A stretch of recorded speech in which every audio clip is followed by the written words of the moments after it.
ശ്രുതീനാം സൂത്രാണാം സ്മൃതിനിഖിലവേദാനുവചസാം പരം ഹാർദം യുക്തം ഖിലചിദചിദ്ഭിന്നമപി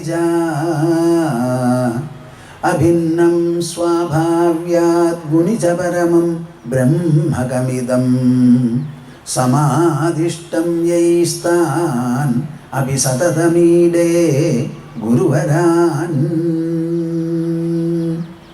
ഭാഗ്യോദയേന ബഹുജന്മ സമാർജിതേന സത്സംഗമേവ ലഭതേ പുരുഷോ യദാ വൈ അജ്ഞാനഹേതുകൃതമോഹമഹാന്ധകാര നാശം വിധായ ഹി തതോദയത്തെ വിവേകഃ.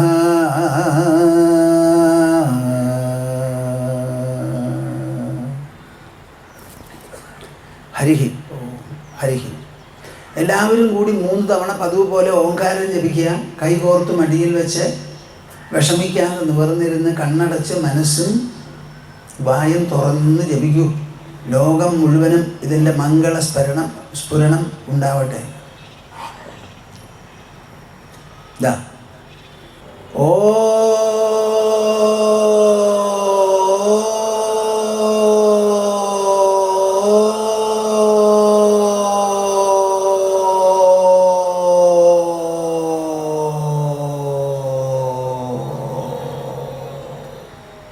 പോരാ, എല്ലാവരും ഉറക്ക ജപിക്കൂ. എനിക്കൊന്ന് ചുമച്ചു, അപ്പോൾ സ്പിരിറ്റൊക്കെ പോയി തോന്നുന്നു. ഓ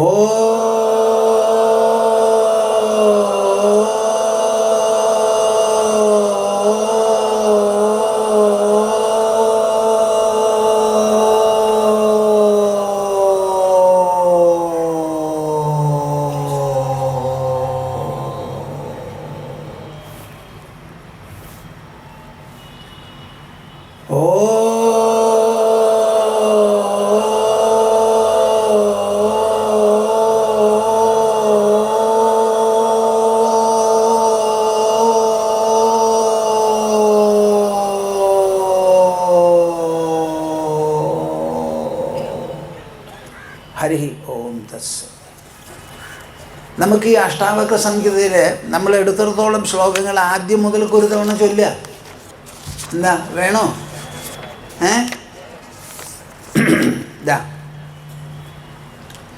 ജനകൻ ചോദിക്കുന്നതാണ് ആദ്യത്തെ ശ്ലോകം. കഥം ജ്ഞാനമവാപ്നോതി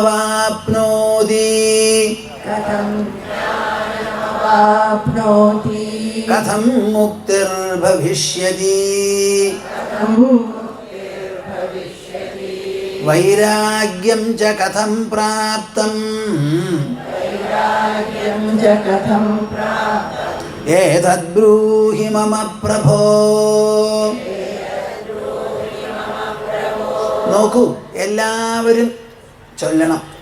എന്താ നിങ്ങൾക്ക് ഇത്ര മടി? ഇവിടെ വന്നിരിക്കുന്നത് ചൊല്ലാനും കേൾക്കാനും അല്ലേ? നിങ്ങൾ ചൊല്ലണത് എനിക്ക് കേൾക്കണമെന്ന്. അഷ്ടാവക്ര ഉവാച മുക്തിമിച്ഛസി ചേത്താതാ വിഷയാൻ വിഷവത്യജ ക്ഷമാർജവദയാതോഷ സത്യം പീയൂഷവദ്ഭജ ന പൃഥ്വീ ന ജലം നാഗ്നിഃ ന വായുർദ്യൗർന വാ ഭവാൻ യേഷാം സാക്ഷിണമാത്മാനം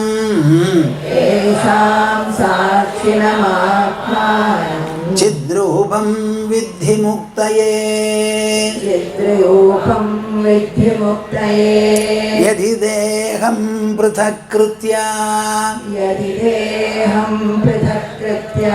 ചിതി വിശ്രാമ്യ തിഷ്ഠസി അധുനൈവ സുഖീ ശാന്തോ ബന്ധമുക്തോ ഭവിഷ്യസി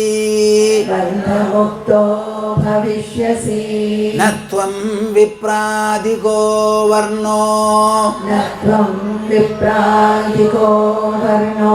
നാശ്രമീനാക്ഷഗോചരഃ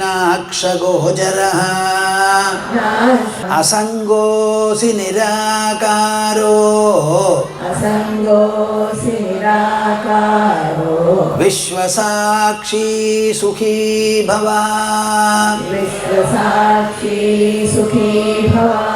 ധർമാധർമ്മൗ സുഖം ദുഃഖം മാനസാനി ന തേ വിഭോ ന കർത്താസി ന ഭോക്താസി മുക്ത ഏവാസി സർവദാ. അഷ്ടാവക്ര സംഹിതയുടെ വിശേഷം എന്താണെന്ന് പറഞ്ഞാൽ, നിങ്ങളെ അങ്ങോട്ട് ധരിപ്പിക്കുകയാണ്. എന്ത്? സത്യം ഇതാണ്, കേൾക്കുന്ന നിങ്ങളിതാണ്, ഇനി ഒന്നും ആവാനില്ല, ഉള്ളതൊക്കെ ഇപ്പം തന്നെ ഉള്ളതാണ്, അത് മനസ്സിലാക്കൂ മനസ്സിലാക്കൂ. മനസ്സിലാക്കാനുള്ള മനസ്സ് നിങ്ങൾക്കുണ്ട്. ആ ധാരണയിലുള്ള പെശകുകൾ തിരുത്തിയെടുക്കാൻ ബുദ്ധിയുണ്ട്. മനസ്സും ബുദ്ധിയും കൂടിയിട്ടുള്ള ഒരു സഹപ്രവർത്തനമാണ് വാസ്തവത്തിൽ ഈ ജ്ഞാന സാധന. അത് ശരീരത്തിൻ്റെ ഉള്ളിൽ നടക്കുന്ന തീർത്ഥയാത്രയാണ്. ആ തീർത്ഥയാത്രയിൽ രണ്ട് ഘടകങ്ങളേ ഉള്ളൂ. സാധാരണ സങ്കല്പിക്കുന്നതും ഭാവവികാരങ്ങൾ ഉൾക്കൊള്ളുന്നതുമായ മനസ്സ്, തത്വവിചാരം ചെയ്ത് ആലോചിച്ച് ഭാവനാത്മകമായി വ്യഗ്രതയോടുകൂടി ലഗ്നതയോടുകൂടി മനസ്സിൽ തക്ക പരിശുദ്ധി, പരിവർത്തനം, പരിഷ്കാരം, അലങ്കാരം എല്ലാം വരുത്താൻ പറ്റിയ തരത്തിലുള്ള ആലോചന പ്രക്രിയ, മനസ്സിൽ തന്നെ സ്വാധീനവും തിരുത്തും വരുത്തുന്ന ആലോചനയ്ക്കാണ് സത്യസന്ധമായ തത്വവിചാരം എന്ന് പറയുക. അത് ചെയ്യാനുള്ളതാണ് ബുദ്ധി. സാധാരണ നമ്മളൊക്കെ വിചാരശീലന്മാരാണ്, ആലോചനാശീലന്മാരാണ്. പക്ഷേ നമ്മുടെ ആലോചന മുഴുവനും ബാഹ്യവസ്തുക്കളെ കുറിച്ചാണ്. ഫിസിക്സ് ആയാലും കെമിസ്ട്രി ആയാലും മാത്തമാറ്റിക്സ് ആയാലും ന്യൂക്ലിയർ സയൻസ് ആയാലും ആകർഷണ ശക്തികളായാലും ഗോളശാസ്ത്രമായാലും എല്ലാം തന്നെ ബാഹ്യവസ്തുക്കളെ സംബന്ധിച്ചാണ്. അതേ ബുദ്ധി ഉപയോഗിച്ച് ശരീരത്തിൻ്റെ ഉള്ളിലുള്ള ഉൾമണ്ഡലമുണ്ടല്ലോ, ആ ഉൾമണ്ഡലത്തിലാണ് സർവ്വ അനുഭവങ്ങളും, അറിവെല്ലാം, ഓർമ്മയെല്ലാം, അനുഭവങ്ങളെല്ലാം. ആ ഉൾമണ്ഡലമാണ് 5 ഇന്ദ്രിയങ്ങളെ പ്രവർത്തിപ്പിക്കുന്നത്. പ്രവർത്തിപ്പിച്ച് ഇന്ദ്രിയങ്ങൾ വസ്തുക്കളുടെ അടുക്കിലേക്ക് പോകുന്നില്ല, വസ്തുക്കളൊന്നും ഇന്ദ്രിയങ്ങളുടെ അടുക്കിലേക്ക് വരുന്നില്ല. ഇന്ദ്രിയങ്ങൾ ഇരുന്ന പാട്ടിലിരിക്കണു, അതിൽ വസ്തുക്കളുടെ സ്പർശമുണ്ടാവണു. കാഴ്ചയാണെങ്കിൽ പ്രകാശകിരണങ്ങളിലൂടെ, ശബ്ദമാണെങ്കിൽ ശബ്ദതരംഗങ്ങളിലൂടെ, ഓരോന്നും അവിടെ വന്നങ്ങോട്ട് തൊട്ട് സ്പർശം കൊണ്ടുണ്ടാവുന്ന അനുഭവമാണ്. ആ 5 അനുഭവങ്ങളെ ക്രോഡീകരിച്ച് പല വിധത്തിലുള്ള ആലോചനകളും കാര്യകാരണ സംബന്ധങ്ങളും എല്ലാം തന്നെ വളർത്തിയെടുത്ത് ഉണ്ടാക്കുന്ന അറിവും അനുഭവവും ഓർമ്മയും മാത്രമേ നമുക്കുള്ളൂ. നാം അനുഭവിക്കുന്നത് ശരീരത്തിൻ്റെ ഉൾമണ്ഡലത്തിലാണ്. ഈ ലോകത്തെ മുഴുവൻ കാണുന്നുണ്ടെങ്കിൽ കണ്ണിൻ്റെ 1 മില്ലിമീറ്റർ പുറത്തല്ല കാണുന്നത്, കണ്ണിലുമല്ല കാണുന്നത്. കണ്ണിലൂടെ കാഴ്ചകളുടെ പതിപ്പുണ്ടാവുന്നത് മനസ്സിലാണ്, മനസ്ഥലത്തിലാണ്. ഈ മനസ്സാകട്ടെ ദ്രവ്യോർജ സംഘാതമായ ശരീരത്തിൻ്റെ ഭാഗമല്ല. ദ്രവ്യത്തിനോ ഊർജത്തിനോ സംവേദനക്ഷമതയില്ല. അതിനെ അറിയാനും ഉണരാനും അനുഭവിക്കാനും പറ്റില്ല. അറിയുന്നതും ഉണരുന്നതും അനുഭവിക്കുന്നതുമായ മനസ്സുണ്ടല്ലോ, അത് ശരീരത്തിൻ്റെ അവയവമല്ല, ഭാഗമല്ല. ശരീരത്തോടു കൂടി ചേർന്ന് പ്രവർത്തിക്കുന്നു എന്നേ ഉള്ളൂ. ആ മനസ്സിലാണ് സർവത്ര അനുഭവങ്ങൾ നടക്കുന്നത്. ഈ വിശാലമായ ലോകത്തിൻ്റെ വൈവിധ്യം അത്രയും, അതിൻ്റെ സ്ഥൗല്യം അത്രയും എല്ലാം തന്നെ മനസ്സ് തന്നിൽ പ്രതിഫലിപ്പിച്ച് അനുഭവം നമുക്ക് തരുന്നതാണ്. നാം കാണുന്ന പർവ്വതം പുറത്തല്ല നാം കാണുന്നത്, അകത്ത് പർവ്വതമുണ്ടാക്കി ആ പർവ്വതത്തെ അനുഭവിക്കുകയാണ്. ശരീരത്തിൻ്റെ ഉള്ളിൽ ഒരു പർവ്വതം ഉണ്ടാവുക സാധ്യമല്ല. പക്ഷേ ഉള്ള അനുഭവം കൊണ്ടാണ് പുറത്ത് പർവ്വതമുണ്ടെന്ന് പറയുന്നത്. കാലത്ത് സൂര്യൻ ഉദിക്കുമ്പോൾ എങ്ങോ ഉദിക്കണു, നാം ഒരു മൂലയിൽ നിന്ന്, ഭൂമിയുടെ മൂലയിൽ നിന്ന് കാണുന്നു. സൂര്യൻ നമ്മുടെ അടുക്കിലേക്ക് വരുന്നില്ല, നാം സൂര്യൻ്റെ അടുക്കിലേക്ക് പോകുന്നില്ല. എന്നാലും സൂര്യദർശനം നമുക്ക് പൂർണ്ണ രൂപത്തിൽ നമ്മുടെ മനസ്സിൽ ഉദിക്കുന്നു. അതാ മനസ്സാണ് ഉദിപ്പിക്കുന്നത് കണ്ണിൻ്റെ സഹായത്തോടു കൂടി. ഈ കണ്ണിനുള്ള കാഴ്ചശക്തി അടക്കം ഈ മനസ്സ് എന്ന് പറയുന്ന ശുദ്ധബോധം, അതാണ് ഈ കാഴ്ചയ്ക്കുള്ള കണ്ണിനെ ഉണ്ടാക്കിയതടക്കം. അങ്ങനെ മനുഷ്യൻ മാതൃഗർഭത്തിൽ നിന്ന് പുറത്തു വരുമ്പോൾ പൂർണ്ണ മനുഷ്യനായിട്ടാണ് വരുന്നത്. ആ പൂർണ്ണതയ്ക്ക് ഹാനി വരുന്നു. പുറം വസ്തുക്കളെ മാത്രം കണ്ട് വസ്തുക്കളാണ് കേമം, ഞാൻ താഴെ എന്ന് മനസ്സിലാക്കിയിട്ടുള്ള ഒരു തെറ്റിദ്ധാരണയാണ് നമുക്ക് എല്ലാം ഉള്ളത്. കേൾക്കുന്നുണ്ടോ? സമ്മതിക്കുന്നുണ്ടോ? ആ ഉൾമണ്ഡലത്തിനെ വിരിച്ച് വിരിച്ച് വിസ്തരിച്ച് കാണിച്ചു കൊടുക്കുകയാണ്. അതൊരു ഫോട്ടോ കൊണ്ടുവന്ന് എടുക്കാൻ പറ്റില്ല. ഫോട്ടോ എടുത്താൽ ശരീരത്തിൻ്റെ വലിപ്പം മാത്രമേ അതിൽ കാണുള്ളൂ, മനസ്സിൻ്റെ വലിപ്പം കാണില്ല. മനസ്സ് വസ്തുവല്ല. It is not an object, neither is it a material part, nor is it anything energial in nature. It is absolutely different from matter and energy. If at all we can identify it as consciousness, the power and the presence by virtue of which one becomes conscious of, aware of other things as also oneself. Consciousness എന്ന് പറയുന്നത് ശുദ്ധബോധം. അത് ദ്രവ്യമല്ല, ഊർജമല്ല. അതിൻ്റെ ശക്തി അനന്തമാണ്. Inscrutable പവറാണ് അതിനുള്ളത്.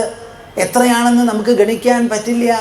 ആ ഉൾമണ്ഡലത്തിൻ്റെ പ്രകടനമാണ്, വികസനമാണ്, വിസ്താരമാണ്, പ്രസ്ഫുരണമാണ് ഈ കാണുന്ന ലോകം എന്ന് പറയുന്ന പ്രതീതി ഒട്ടാകെ.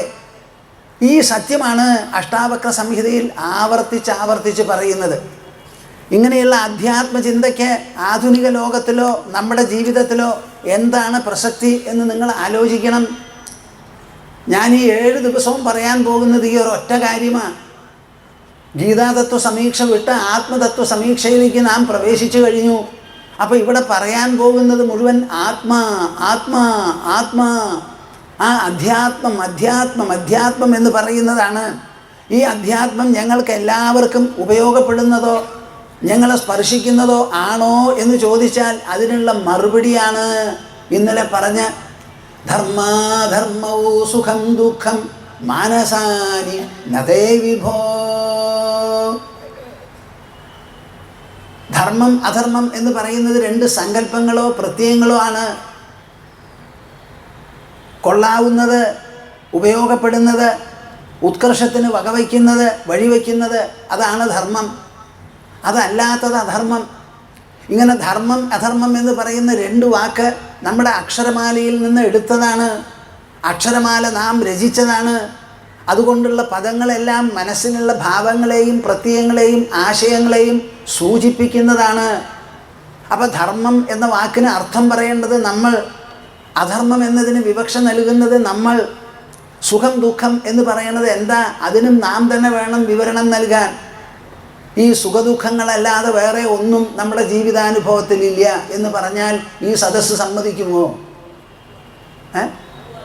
എന്താ മിണ്ടാത്തെ? ഒന്ന് ഉറക്കം പറഞ്ഞൂടെ? നിങ്ങൾ എത്ര കുട്ടികളുണ്ടായാലും, എത്ര ഭൂമി മേടിച്ചാലും, എത്ര സമ്പത്തുണ്ടായാലും, കോടാനുകോടി ഉണ്ടായാലും ശരി, നിങ്ങൾക്ക് അനുഭവിക്കാനുള്ളത് 5 ഇന്ദ്രിയങ്ങൾ. ഇന്ദ്രിയങ്ങൾ നൽകുന്ന പ്രതികരണങ്ങൾ, പ്രതിസ്പന്ദനങ്ങൾ മനസ്സിൽ പതിയുമ്പോൾ അതിന് അനുകൂലം പ്രതികൂലം എന്ന് പറയുന്ന 2 ഭാവമേ ഉള്ളൂ. അനുകൂലത്തിനെയാണ് ഇഷ്ടം സുഖം എന്ന് പറയുന്നത്, പ്രതികൂലത്തിനെയാണ് അനിഷ്ടം അനാശാസ്യം ദുഃഖം എന്ന് പറയുന്നത്. ആ സുഖദുഃഖങ്ങൾ എങ്ങനെ മനഃസൃഷ്ടങ്ങളോ അതേപോലെ ധർമാധർമ്മങ്ങളും സ്വർഗനരകങ്ങളും എല്ലാം തന്നെ മനഃസൃഷ്ടങ്ങളാണ്. സമ്മതിക്കുന്നുണ്ടോ കൂട്ടരെ? മനസ്സിലാക്കുന്നുണ്ടോ നിങ്ങൾ? ഒന്നും മനസ്സിലാക്കിനപ്പ. ഭഗവത്ഗീത വളരെ വിശിഷ്ടമാണ്. ആ ഭഗവത്ഗീതയുടെ തുടക്കം എങ്ങനെയാ? 13 കൊല്ലം തപസ് ചെയ്ത അർജുനാണ് വന്നു നിന്നത് കുരുക്ഷേത്രത്തിൽ യുദ്ധം ചെയ്യാനുള്ള എല്ലാ തയ്യാറോടും കൂടി. ഭീഷ്മരെയും ദ്രോണരെയും കണ്ടതോടുകൂടി ദുഃഖമഗ്നനായി. ആ ദുഃഖമഗ്നത പോകാൻ വേണ്ടി അർജുനൻ ചോദിച്ചതാണ് യശ്രേയസ്യാൻ നിശ്ചിതം ബ്രൂഹി തന്മേന്ന്. പടക്കളത്തിൽ നിന്നുകൊണ്ടാണ് ശ്രേയസ്സിനുള്ള വഴി ചോദിച്ചത്. അഷ്ടാവക്ര മഹർഷിയോട് ജനക മഹാരാജാവ് സിംഹാസനത്തിൽ നിന്ന് എണീറ്റ് ചോദിക്കുന്ന ചോദ്യമാണ്, എങ്ങനെയാണ് എനിക്ക് ശ്രേയസ് നൽകുന്ന ജ്ഞാനം സമ്പാദിക്കാൻ പറ്റുക എന്ന്. രണ്ടാളും ഒരൊറ്റ ചോദ്യമാണ് ചോദിച്ചിരിക്കുന്നത്. നിങ്ങളിത് മനസ്സിലാക്കണം. പരീക്ഷിത്ത് മഹാരാജാവും ചോദിച്ചത് ഇതേ ചോദ്യമാണ്. താൻ അരുതാത്തത് ചെയ്തു, അതിൻ്റെ പശ്ചാത്താപം ഒരു ഭാഗത്ത്. മുനികുമാരൻ ശൃംഗി ശപിച്ച ശാപം 7 ദിവസം മാത്രമുണ്ട് ഇനി ജീവിക്കാൻ. ആ ദുഃഖത്തിലും ഭയത്തിലും കിടന്ന് പൊരിഞ്ഞുകൊണ്ടാണ് അദ്ദേഹം പ്രായോപവേശം സ്വീകരിച്ചത്. ആ പ്രായോപവേശത്തിൽ മുഴുവനും പരീക്ഷിത്ത് മഹാരാജാവിൻ്റെ മനസ്സിൽ നിന്ന് നീങ്ങാനുണ്ടായിരുന്നത് ദുഃഖവും വിഷമവുമാണ്.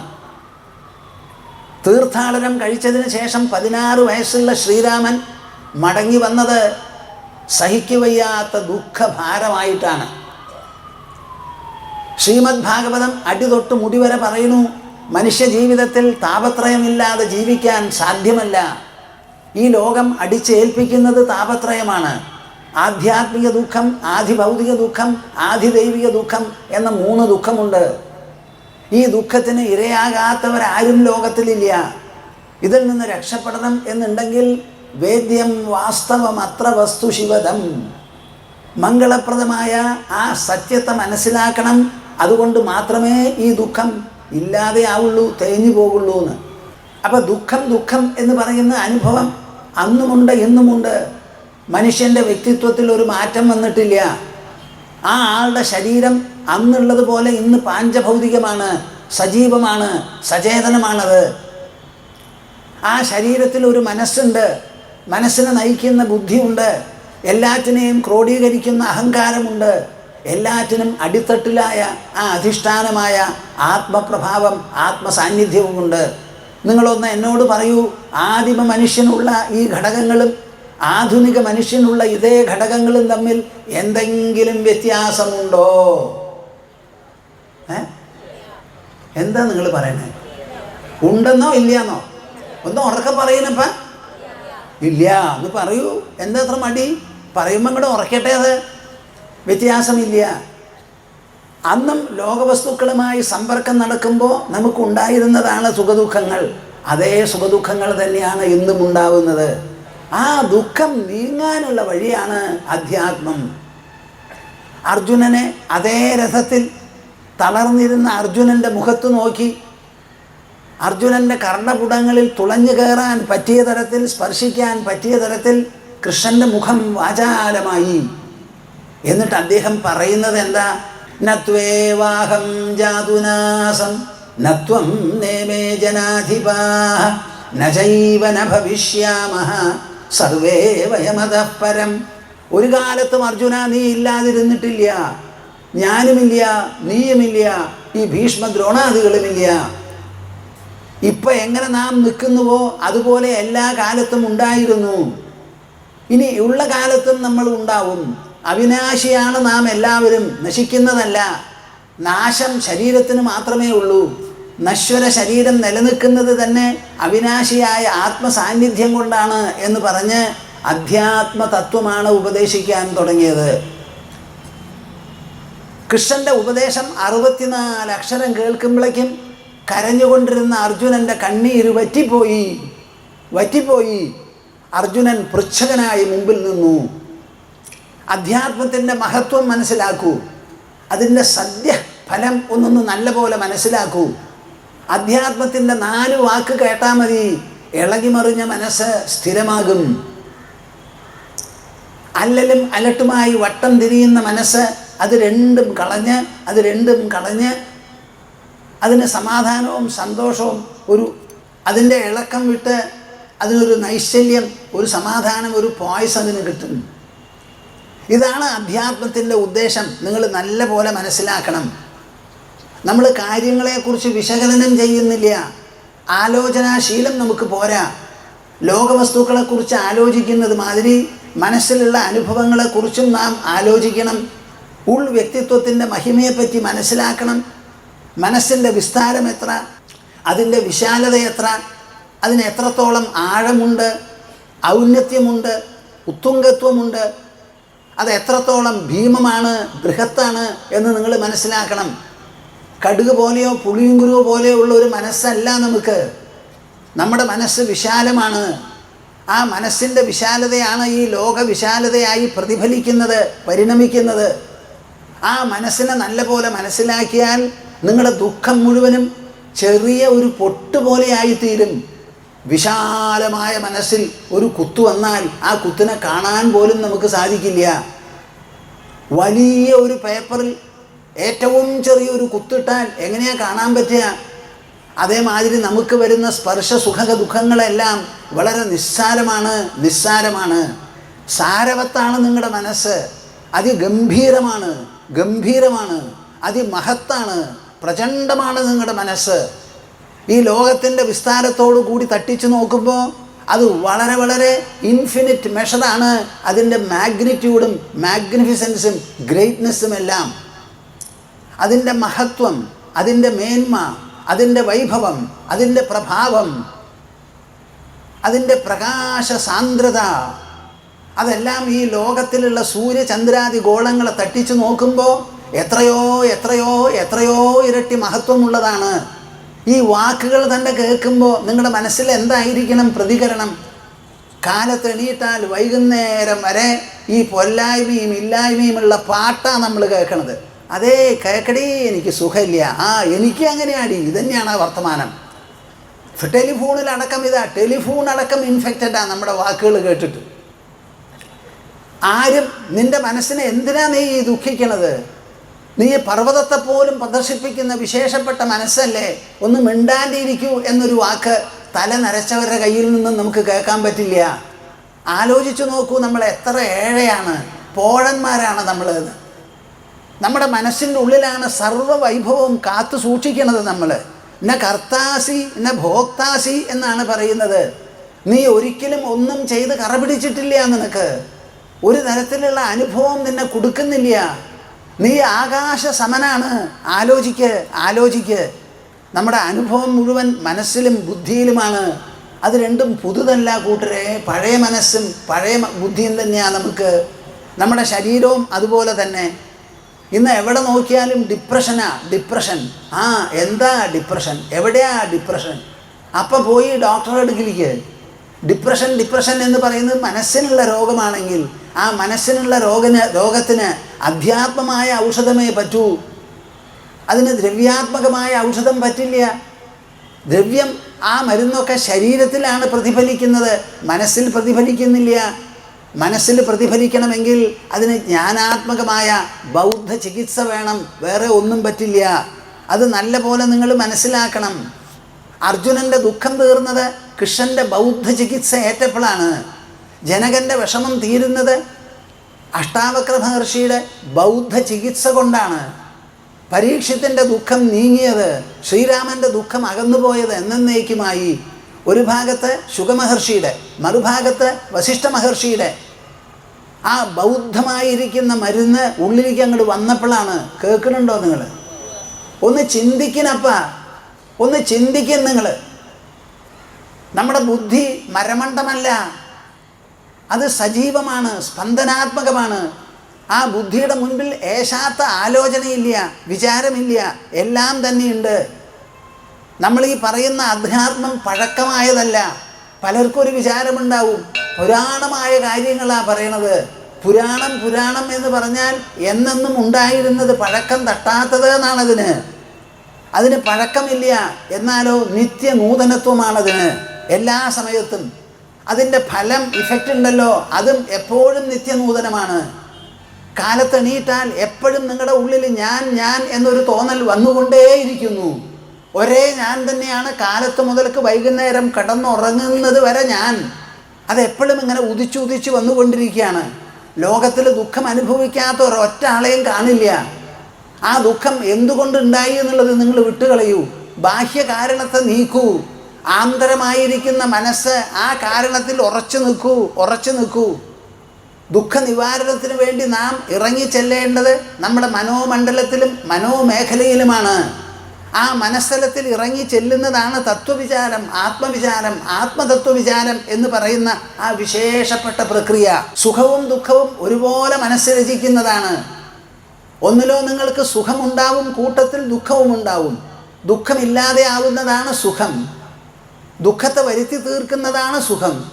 അപ്പോൾ ദുഃഖമില്ലാതെ സുഖമുണ്ടാവില്ല. ഒരേ കയ്യിൻ്റെ ഇരുപുറം പോലെയാണ്. അപ്പോൾ ദുഃഖം എന്നുള്ളതിനോട് ഒരു എതിർപ്പും ഒരു സംശയവും നിങ്ങൾക്ക് തോന്നേണ്ട ആവശ്യമില്ല. ഒന്നുകിൽ രണ്ടും ഉണ്ടാവും, അല്ലെങ്കിലോ രണ്ടിനും അതീതമായിട്ടുള്ള ഒരു നില നിങ്ങൾ കൈവരിക്കണം. സുഖദുഃഖങ്ങൾ നമ്മെ ആഹ്വാനം ചെയ്യുന്നത് രണ്ടിനും മുകളിൽ പോവാനാണ്. അതിൻ്റെ സാധ്യത നമ്മുടെ മനസ്സിൻ്റെ ഉള്ളിൽ തൊടുത്തു വിട്ടിട്ടുണ്ട് പ്രകൃതി. ഇത് സാധിക്കുമോ എന്നൊരു ചോദ്യം നിങ്ങൾ ചോദിക്കരുത്. 2.5 മണിക്കൂർ കൊണ്ട് അർജുനന് സാധിച്ചു, 7 ദിവസം കൊണ്ട് പരീക്ഷത്തിന് സാധിച്ചു, 18 ദിവസം കൊണ്ട് ശ്രീരാമന് സാധിച്ചു, ഏതാണ്ട് 1.5 മണിക്കൂർ കൊണ്ട് ജനക മഹാരാജാവിന് സാധിച്ചു. നമ്മുടെ സദസ്യരിൽ ആർക്കും വേണമെങ്കിൽ ഇത് സാധിപ്പിക്കാം. നല്ല പോലെ മനസ്സിലാക്കണം. അർജുനൻ്റെ മനസ്സിലുണ്ടായിരുന്ന ദുഃഖം 4.5 million of warriors would be slaughtered in this battle in the course of 18 days.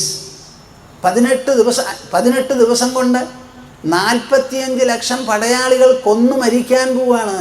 അതിന് ഞാനാണ് കാരണക്കാരൻ. I am the sole primary cause of the whole eventuality.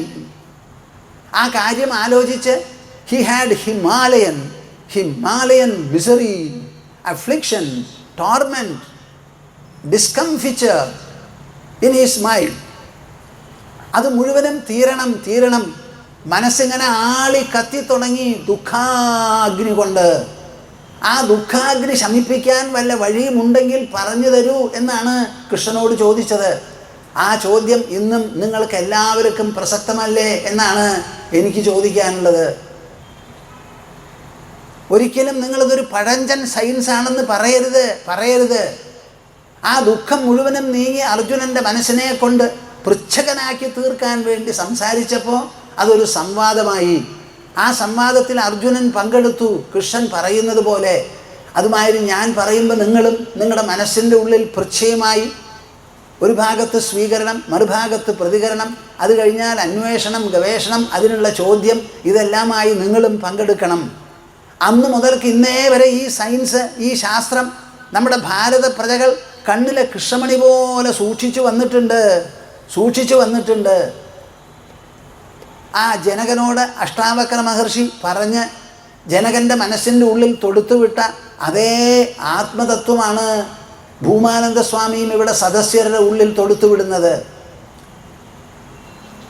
ഇതൊരു വെറും ജ്ഞാനയജ്ഞമാണെന്ന് നിങ്ങൾ വിചാരിക്കരുത്. ഇവിടെ പങ്കെടുക്കുന്നവരുടെ എല്ലാവരുടെയും മനസ്സിൻ്റെ ഉള്ളിൽ അധ്യാത്മതത്വ വിചാരം, ഒരു ഭാഗത്ത് ജിജ്ഞാസ, ഒരു ഭാഗത്ത് പൃച്ഛ ചോദ്യം, മറുഭാഗത്ത് ഉത്തരം. അങ്ങനെ ചോദ്യങ്ങളും ഉത്തരങ്ങളും അന്വേഷണങ്ങളും കണ്ടുപിടിക്കലുമായി അങ്ങനെ അങ്ങോട്ട് മുന്നേറണം നിങ്ങളുടെ മനസ്സും ബുദ്ധിയും.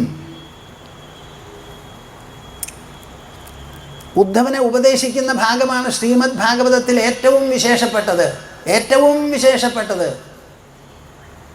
അതിൽ അദ്ദേഹം ചോദിക്കുന്നു 19ാമത്തെ അധ്യായത്തിലാണ് ചോദിക്കുന്നത്. 33 ചോദ്യം കേട്ടിട്ടുണ്ടോ നിങ്ങൾ? ആ പുസ്തകത്തിലുണ്ട്. 33 ചോദ്യമാണ് ചോദിക്കുന്നത്, ചെറിയ ചോദ്യം. അതിൽ അദ്ദേഹം പറയുകയാണ് ഉത്തരമായിട്ട്, ദണ്ഡന്യാസഃ പരം ദാനം കാമത്യാഗഃ സ്മൃതം. എന്താണ് തപസ്, എന്താണ് ദാനം എന്ന് ചോദിക്കുക. നിങ്ങളെല്ലാവരും എൻ്റെ കൂടെ ഉണ്ടോ? ഉവ്വോ. നിങ്ങളുടെ വിചാരത്തിൽ ദാനം എന്ന് പറഞ്ഞാൽ എന്താ? മത്തങ്ങ പോലെ മേടിച്ചുകൊണ്ട് വന്നിട്ട് അങ്ങനെ അങ്ങോട്ട് കൊടുക്കുക. വസ്ത്രമാണെങ്കിൽ വസ്ത്രം, വസ്തുവാണെങ്കിൽ വസ്ത്രം, സ്വർണ്ണമാണെങ്കിൽ സ്വർണം, എണ്ണയാണെങ്കിൽ അത്, പിണ്ണാക്കാണെങ്കിൽ അത് കൊടുക്കുക. തിരക്കടൊന്നുമില്ല. പക്ഷേ മനസ്സിനെ സ്പർശിക്കുന്ന ദാനം എന്താ? പുറമേയുള്ള വസ്തുക്കളെ ആശ്രയിക്കാതെ മനസ്സിനുള്ള ദാനം എന്താ എന്ന് ചോദിക്കുമ്പോൾ ദണ്ഡന്യാസഃ പരം ദാനം. അന്യനെ വേദനിപ്പിക്കണം എന്നുള്ളൊരു വിചാരമുണ്ടല്ലോ. എൻ്റെ വാക്കുകൊണ്ടോ പ്രവൃത്തി കൊണ്ടോ മറ്റുള്ളവരെ വിഷമിപ്പിക്കണം, വേദനിപ്പിക്കണം, അവർക്ക് പുണ്യേൽപ്പിക്കണം എന്നുള്ള വിചാരം, അത് ഉപേക്ഷിച്ചാൽ അതാണ് ദാനം. കേൾക്കുന്നുണ്ടോ നിങ്ങൾ? ഒന്ന് കേൾക്കണപ്പാ. ദണ്ഡന്യാസഃ പരം ദാനം. നമ്മുടെ ഹിന്ദുധർമ്മം വന്ന് പറയുന്നുണ്ടല്ലോ. എന്താണത്? അതാണ് മനസ്സിൻ്റെയും ബുദ്ധിയുടെയും വൈഭവം. മനസ്സിനെ സുന്ദരമാക്കാൻ, സുഷ്ഠുവാക്കാൻ, ശോഭനമാക്കാൻ, മംഗളകരമാക്കാൻ, സുഖഭൂയിഷ്ടമാക്കാൻ. നിത്യത, നിത്യത, നിത്യത്വം, അതിലെന്നും പ്രകാശിക്കണം, പ്രകാശിക്കണം, പ്രകാശിക്കണം. ഒരു നിരന്തരത മനസ്സിന് വരുത്താൻ വേണ്ടിയിട്ടുള്ളതാണ് നമ്മുടെ ധർമ്മശാസ്ത്രങ്ങൾ മുഴുവൻ പറയുന്ന കാര്യങ്ങൾ. ദണ്ഡന്യാസഃ പരം ധ്യാനം, പരം ദാനം. തപസ് എന്ന് പറയണത് എന്താ? കാമത്യാഗ തപസ്മൃതം. കേൾക്കുന്നുണ്ടോ നിങ്ങൾ? തപസ് എന്ന് പറഞ്ഞാൽ ഹോ ഹോ ഹോ ഹോ ഹാ ഹാ ഹാ ഹാ എന്ന് പറഞ്ഞ് അങ്ങോട്ട് പോവല്ല. ശയനപ്രദക്ഷിണം, ഇരുമുടിക്കെട്ട്, അങ്ങനെ പലതും ഉണ്ട് നമുക്ക്. ഓരോ സ്ഥലത്തേക്ക് ഓരോ തപസ്. ഇതൊക്കെ ദൈഹികമാണ്, സ്ഥൂലാത്മകമാണ്. ശരിയായിട്ടുള്ള തപസ് എന്താ? കാമത്യാഗ തപസ്മൃതം. മനസ്സിലുള്ള കാമം, ആശയുണ്ടല്ലോ, ആ ആശയെ വിട്ടാൽ അതാണ് ഏറ്റവും വലിയ തപസ്. ഒരു മനുഷ്യൻ ശൂരനാകുന്നത് എപ്പോഴാണെന്ന് ചോദിക്കുന്നു ആര്? ഉദ്ധവൻ. സ്വഭാവ വിജയശൗര്യം, സ്വഭാവ വിജയശൗര്യം. തൻ്റെ മനസ്സിൻ്റെ ഉള്ളിൽ കാമക്രോധ ലോഭമോഹ മതമാത്സര്യങ്ങളെ തൊടുത്തു വിട്ടുകൊണ്ട് വാക്കിലും ചിന്തയിലും പ്രവൃത്തിയിലും സമ്പർക്കത്തിലും അങ്ങനെ നടമാടുന്ന, ആടിക്കളിക്കുന്ന, കൂത്തുരംഗമുണ്ടാക്കുന്ന ഒരു സ്വഭാവമുണ്ടല്ലോ, ആ സ്വഭാവത്തിനെ ജയിക്കണം, ജയിക്കണം. തൻ്റെ സ്വഭാവം, മനസ്സും ബുദ്ധിയും തൊടുത്തുവിടുന്ന ദുഷ്പ്രേരണകൾ, ദുസ്വാധീനങ്ങൾ, ദുഷ്ടമായ പലതും തന്നെ അതിനെ മനസ്സിലാക്കി ആലോചിച്ചത് ശരിയല്ല എന്ന് വിചാരിച്ച് ജയിക്കുന്നതാണ് വാസ്തവത്തിൽ സ്വഭാവജ വിജയശൗര്യം. ഇനി ശൗചം, ശൗചം എന്ന് പറഞ്ഞാൽ എന്താ? വൃത്തി, ശുദ്ധി. എന്താണ് ഈ വൃത്തിയും ശുദ്ധിയും?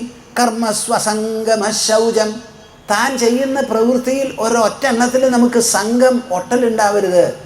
നിങ്ങൾ കല്യാണം കഴിച്ചോളൂ, പെറ്റോളൂ, കുട്ടികളെ വളർത്തിക്കോളൂ, ഉദ്യോഗം ഭരിച്ചോളൂ, സമ്പാദിച്ചോളൂ, ബാങ്കിലിട്ടോളൂ, വീട് കെട്ടിക്കോളൂ, സമ്പദ് സമൃദ്ധമായി ജീവിക്കൂ.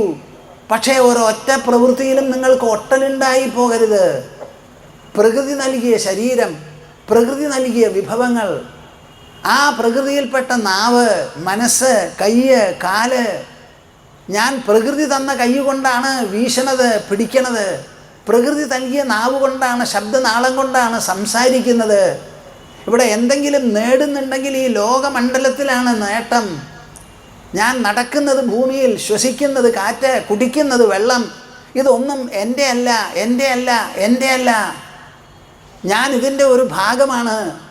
അങ്ങനെ ഒരു തരത്തിലുള്ള പ്രവൃത്തിയിലും ഞാൻ ആവശ്യമില്ല, അത് ശരിയല്ല എന്ന് പറഞ്ഞ് ഒന്നിലും ഒട്ടല്ലാതെ ഇരിക്കുന്നതാണ് ശൗചം. ത്യാഗ സന്യാസ ഉച്യതേ. നമ്മുടെ ഈഗോ, അഹങ്കാരം ത്യജിച്ചു കഴിഞ്ഞാൽ സന്യാസമായി നമുക്ക്. സന്യാസം എന്നുള്ള വാക്കിന് തന്നെ അർത്ഥം ത്യാഗമാണ്. 18-ാമത്തെ അധ്യായത്തിൽ ഭഗവത്ഗീതയിൽ അർജുനൻ അവസാനമായി ചോദിക്കുന്നത് ത്യാഗത്തിൻ്റെയും സന്യാസത്തിൻ്റെയും അർത്ഥവും വ്യാപ്തിയും പ്രസക്തിയും എനിക്ക് പറഞ്ഞു മനസ്സിലാക്കി തരൂ എന്ന് പറഞ്ഞുകൊണ്ടാണ് അവസാനത്തെ അധ്യായത്തിൻ്റെ തുടക്കം. ഇതൊക്കെയാണ് നമ്മുടെ ശാസ്ത്രം കൂട്ടരെ. അതുമാതിരി നമ്മൾ നരകം, നരകം എന്ന് പറയുന്നു. നിങ്ങൾക്കൊക്കെ വിചാരം മരിച്ചു പോയതിന് ശേഷം അങ്ങനെ കോർത്ത് കൊണ്ടുപോകും, ചീനച്ചട്ടിയിലിട്ട് വറക്കും, ഇതൊക്കെയാണ് നിങ്ങളുടെ വിചാരം. ആയിക്കോട്ടെ, എനിക്ക് വിരോധമൊന്നുമില്ല. ആ പേടി നിങ്ങളെ നന്നാക്കുമെങ്കിൽ നല്ലത് കുറെ കൂടി ഞാൻ ചേർക്കാം. പക്ഷേ വാസ്തവത്തിലുള്ള നരകം എന്താ? ഈ ലോകം നമ്മുടെ അനുഭവമാണ്, നാം രചിക്കുന്ന ലോകം, നമ്മുടെ അക്ഷരമാല, നമ്മുടെ ചിന്ത, നമ്മുടെ സങ്കല്പം, നാം എഴുതിയ പുരാണം, നാം ചൊല്ലിയ വേദങ്ങൾ, ഇവിടെ എല്ലാം തന്നെ നമ്മുടെയാണ്. അപ്പം നരകമോ? നരകസ്തമ ഉന്നാഹോ സ്വർഗ സത്വഗുണോദയ. കേൾക്കുന്നുണ്ടോ നിങ്ങൾ? നരകം, നരകം എന്ന് പറഞ്ഞാൽ തമസ് നമ്മുടെ ദേഹത്തിലും പ്രകൃതിയിലും വർദ്ധിക്കുമ്പോൾ ആ തമസ്സിന്, അജ്ഞാനത്തിനും അന്ധകാരത്തിനും വിധേയമായി നാം പറയുന്നതും കേൾക്കുന്നതും എല്ലാം തന്നെ നമ്മളിൽ പുണ്ണ് രചിക്കുന്നതാണ്. ആ തമോ ഗുണം നമ്മുടെ വ്യക്തിത്വത്തിൽ വർദ്ധിച്ച് ദുഷ്കൃതികൾ കൂടുമ്പോഴാണ് നരകമുണ്ടാകുന്നത്. സ്വർഗം, സ്വർഗം എന്ന് പറയുന്നതോ സ്വർഗ സത്വഗുണോദയ. നിങ്ങളെല്ലാവരും പ്രതിദിനം ഈ സദസ്സിൽ വന്ന് ഇരിക്കുന്നുണ്ടല്ലോ. ഇവിടെ വന്ന് ഇരുന്നാൽ സ്വർഗമായി. ഓരോരുത്തരും ഇവിടെ സ്വർഗം രചിക്കുകയാണ്. ഇവിടെ കേൾക്കാൻ വന്നിട്ടുള്ളത് സിനിമയല്ല, ലോകവിചാരങ്ങളല്ല. ഇവിടെ അധ്യാത്മമായിരിക്കുന്ന കഥനം, തത്വകഥനമാണ് നടക്കുന്നത്. ആ കഥനത്തിൻ്റെ ശ്രവണമാണ് നിങ്ങൾ ഓരോരുത്തരും ചെവികൾ മൂലം നടത്തുന്നത്. അങ്ങനെ തത്വകഥനവും തത്വശ്രവണവുമായി നടക്കുന്ന ഈ സദസ്സിൽ ഇരിക്കുന്ന എല്ലാവരും തനിക്കും മറ്റുള്ളവർക്കും സമാജത്തിനും വേണ്ടി രചിക്കുന്നത് സത്വഗുണമാണ്. ആ സത്വഗുണത്തിൻ്റെ വൃദ്ധി വരുമ്പോഴാണ് നാം സ്വർഗം 4 ഭാഗത്തും രചിക്കുന്നത്. 4 ഭാഗത്തും രചിക്കുന്നത്. നിങ്ങൾ നടക്കുമ്പോഴൊക്കെ സ്വർഗം ആവരണം വലയം ചെയ്തു നിൽക്കുന്നു. ഒരു സജ്ജനം നടക്കുമ്പോഴൊക്കെ സ്വർഗമാണ്. ഒരു ദുഷ്ടമനുഷ്യൻ നടക്കുന്നതൊക്കെ നരകമാണ്. കേൾക്കുന്നുണ്ടോ? നിങ്ങൾ ഉണ്ടോ? നരകസ്തമ ഉന്നാഹോ സ്വർഗ സത്വഗുണോദയ. ഇങ്ങനെ ഓരോന്നും പറഞ്ഞ് മനസ്സിലാക്കി ഒരു മനുഷ്യനെ എങ്ങനെയാക്കി തീർക്കുക? ആപൂര്യമാണമചലപ്രതിഷ്ഠം സമുദ്രമാഭ പ്രവിശന്തി യദ്വത് തദ്വത് കാമായം പ്രവിശന്തി സർവേ സശാന്തിമാപ്നോതി ന കാമകാമി. ഭഗവത്ഗീതയിലെ സ്ഥിതപ്രജ്ഞ പ്രകരണത്തിലുള്ള ശ്ലോകമാണ്. 2-ാം അധ്യായം 70-ാം ശ്ലോകം. നിങ്ങൾക്ക് എല്ലാവർക്കും ഇപ്പം എന്താ അവനവനെ പറ്റി വിചാരം? ഞാൻ ചെറിയ ഒരു 7 കോല് കിണറെന്നാണ്. ഒരു 7 കോല് വട്ടത്തിലുള്ള ഒരു കിണറിൻ്റെ ഉള്ളിൽ കുറച്ച് വെള്ളമുണ്ട്. ഇതാണ് എൻ്റെ ശരീരം. ഇതാണ് നമ്മുടെ വിചാരം. ആ വിചാരമൊക്കെ പോയി ആ കിണർ മനുഷ്യൻ, കിണർ വ്യക്തിത്വം എന്നുള്ളത് പോയി ഒരു തടാകമാവട്ടെ നിങ്ങളുടെ മനസ്സ്. നിൽക്കരുത്, സമുദ്രമായി തീരട്ടെ. സമുദ്രം എത്രയുണ്ട് ഭൂതലത്തിൽ? 3/4 ഭാഗം സമുദ്രമാണ്. കര വളരെ കുറവാണ്. അങ്ങനെ ഗാഠവും അതിവിശാലവുമായിരിക്കുന്ന സമുദ്രതലം എങ്ങനെയോ അതുപോലെയാണ് നിങ്ങളുടെ മനസ്ഥലം. ആ മനസ്ഥലത്തിലേക്കാണ് ഈ ലോകവസ്തുക്കൾ പ്രവഹിച്ചു വരുന്നത്. കേൾക്കുന്നുണ്ടോ? നിങ്ങൾ ഈ ഏഴത്തം കളയൂ കൂട്ടരെ. ഞാൻ അല്പനാണ് നിസ്സാരനാണ് എന്നൊരു തോന്നൽ നിങ്ങൾക്ക് ഉണ്ടാവരുത്. നമ്മുടെ ശരീരം പരിമിതം, ഞാൻ സമ്മതിച്ചു. ശരീരത്തിൻ്റെ ഉള്ളിൽ ചേതനാത്മകമായിരിക്കുന്ന മനസ്സിൻ്റെ മാത്രയാണ് സ്വാമി പറയണതെന്ന് നിങ്ങൾ മനസ്സിലാക്കണം. നമ്മുടെ മനസ്സ് വിശാലമായ ഒരു സമുദ്രം, അഗാധമായ സമുദ്രം പോലെയാണ്. ആ സമുദ്രത്തിൽ പ്രവേശിക്കുന്നത് എന്താ?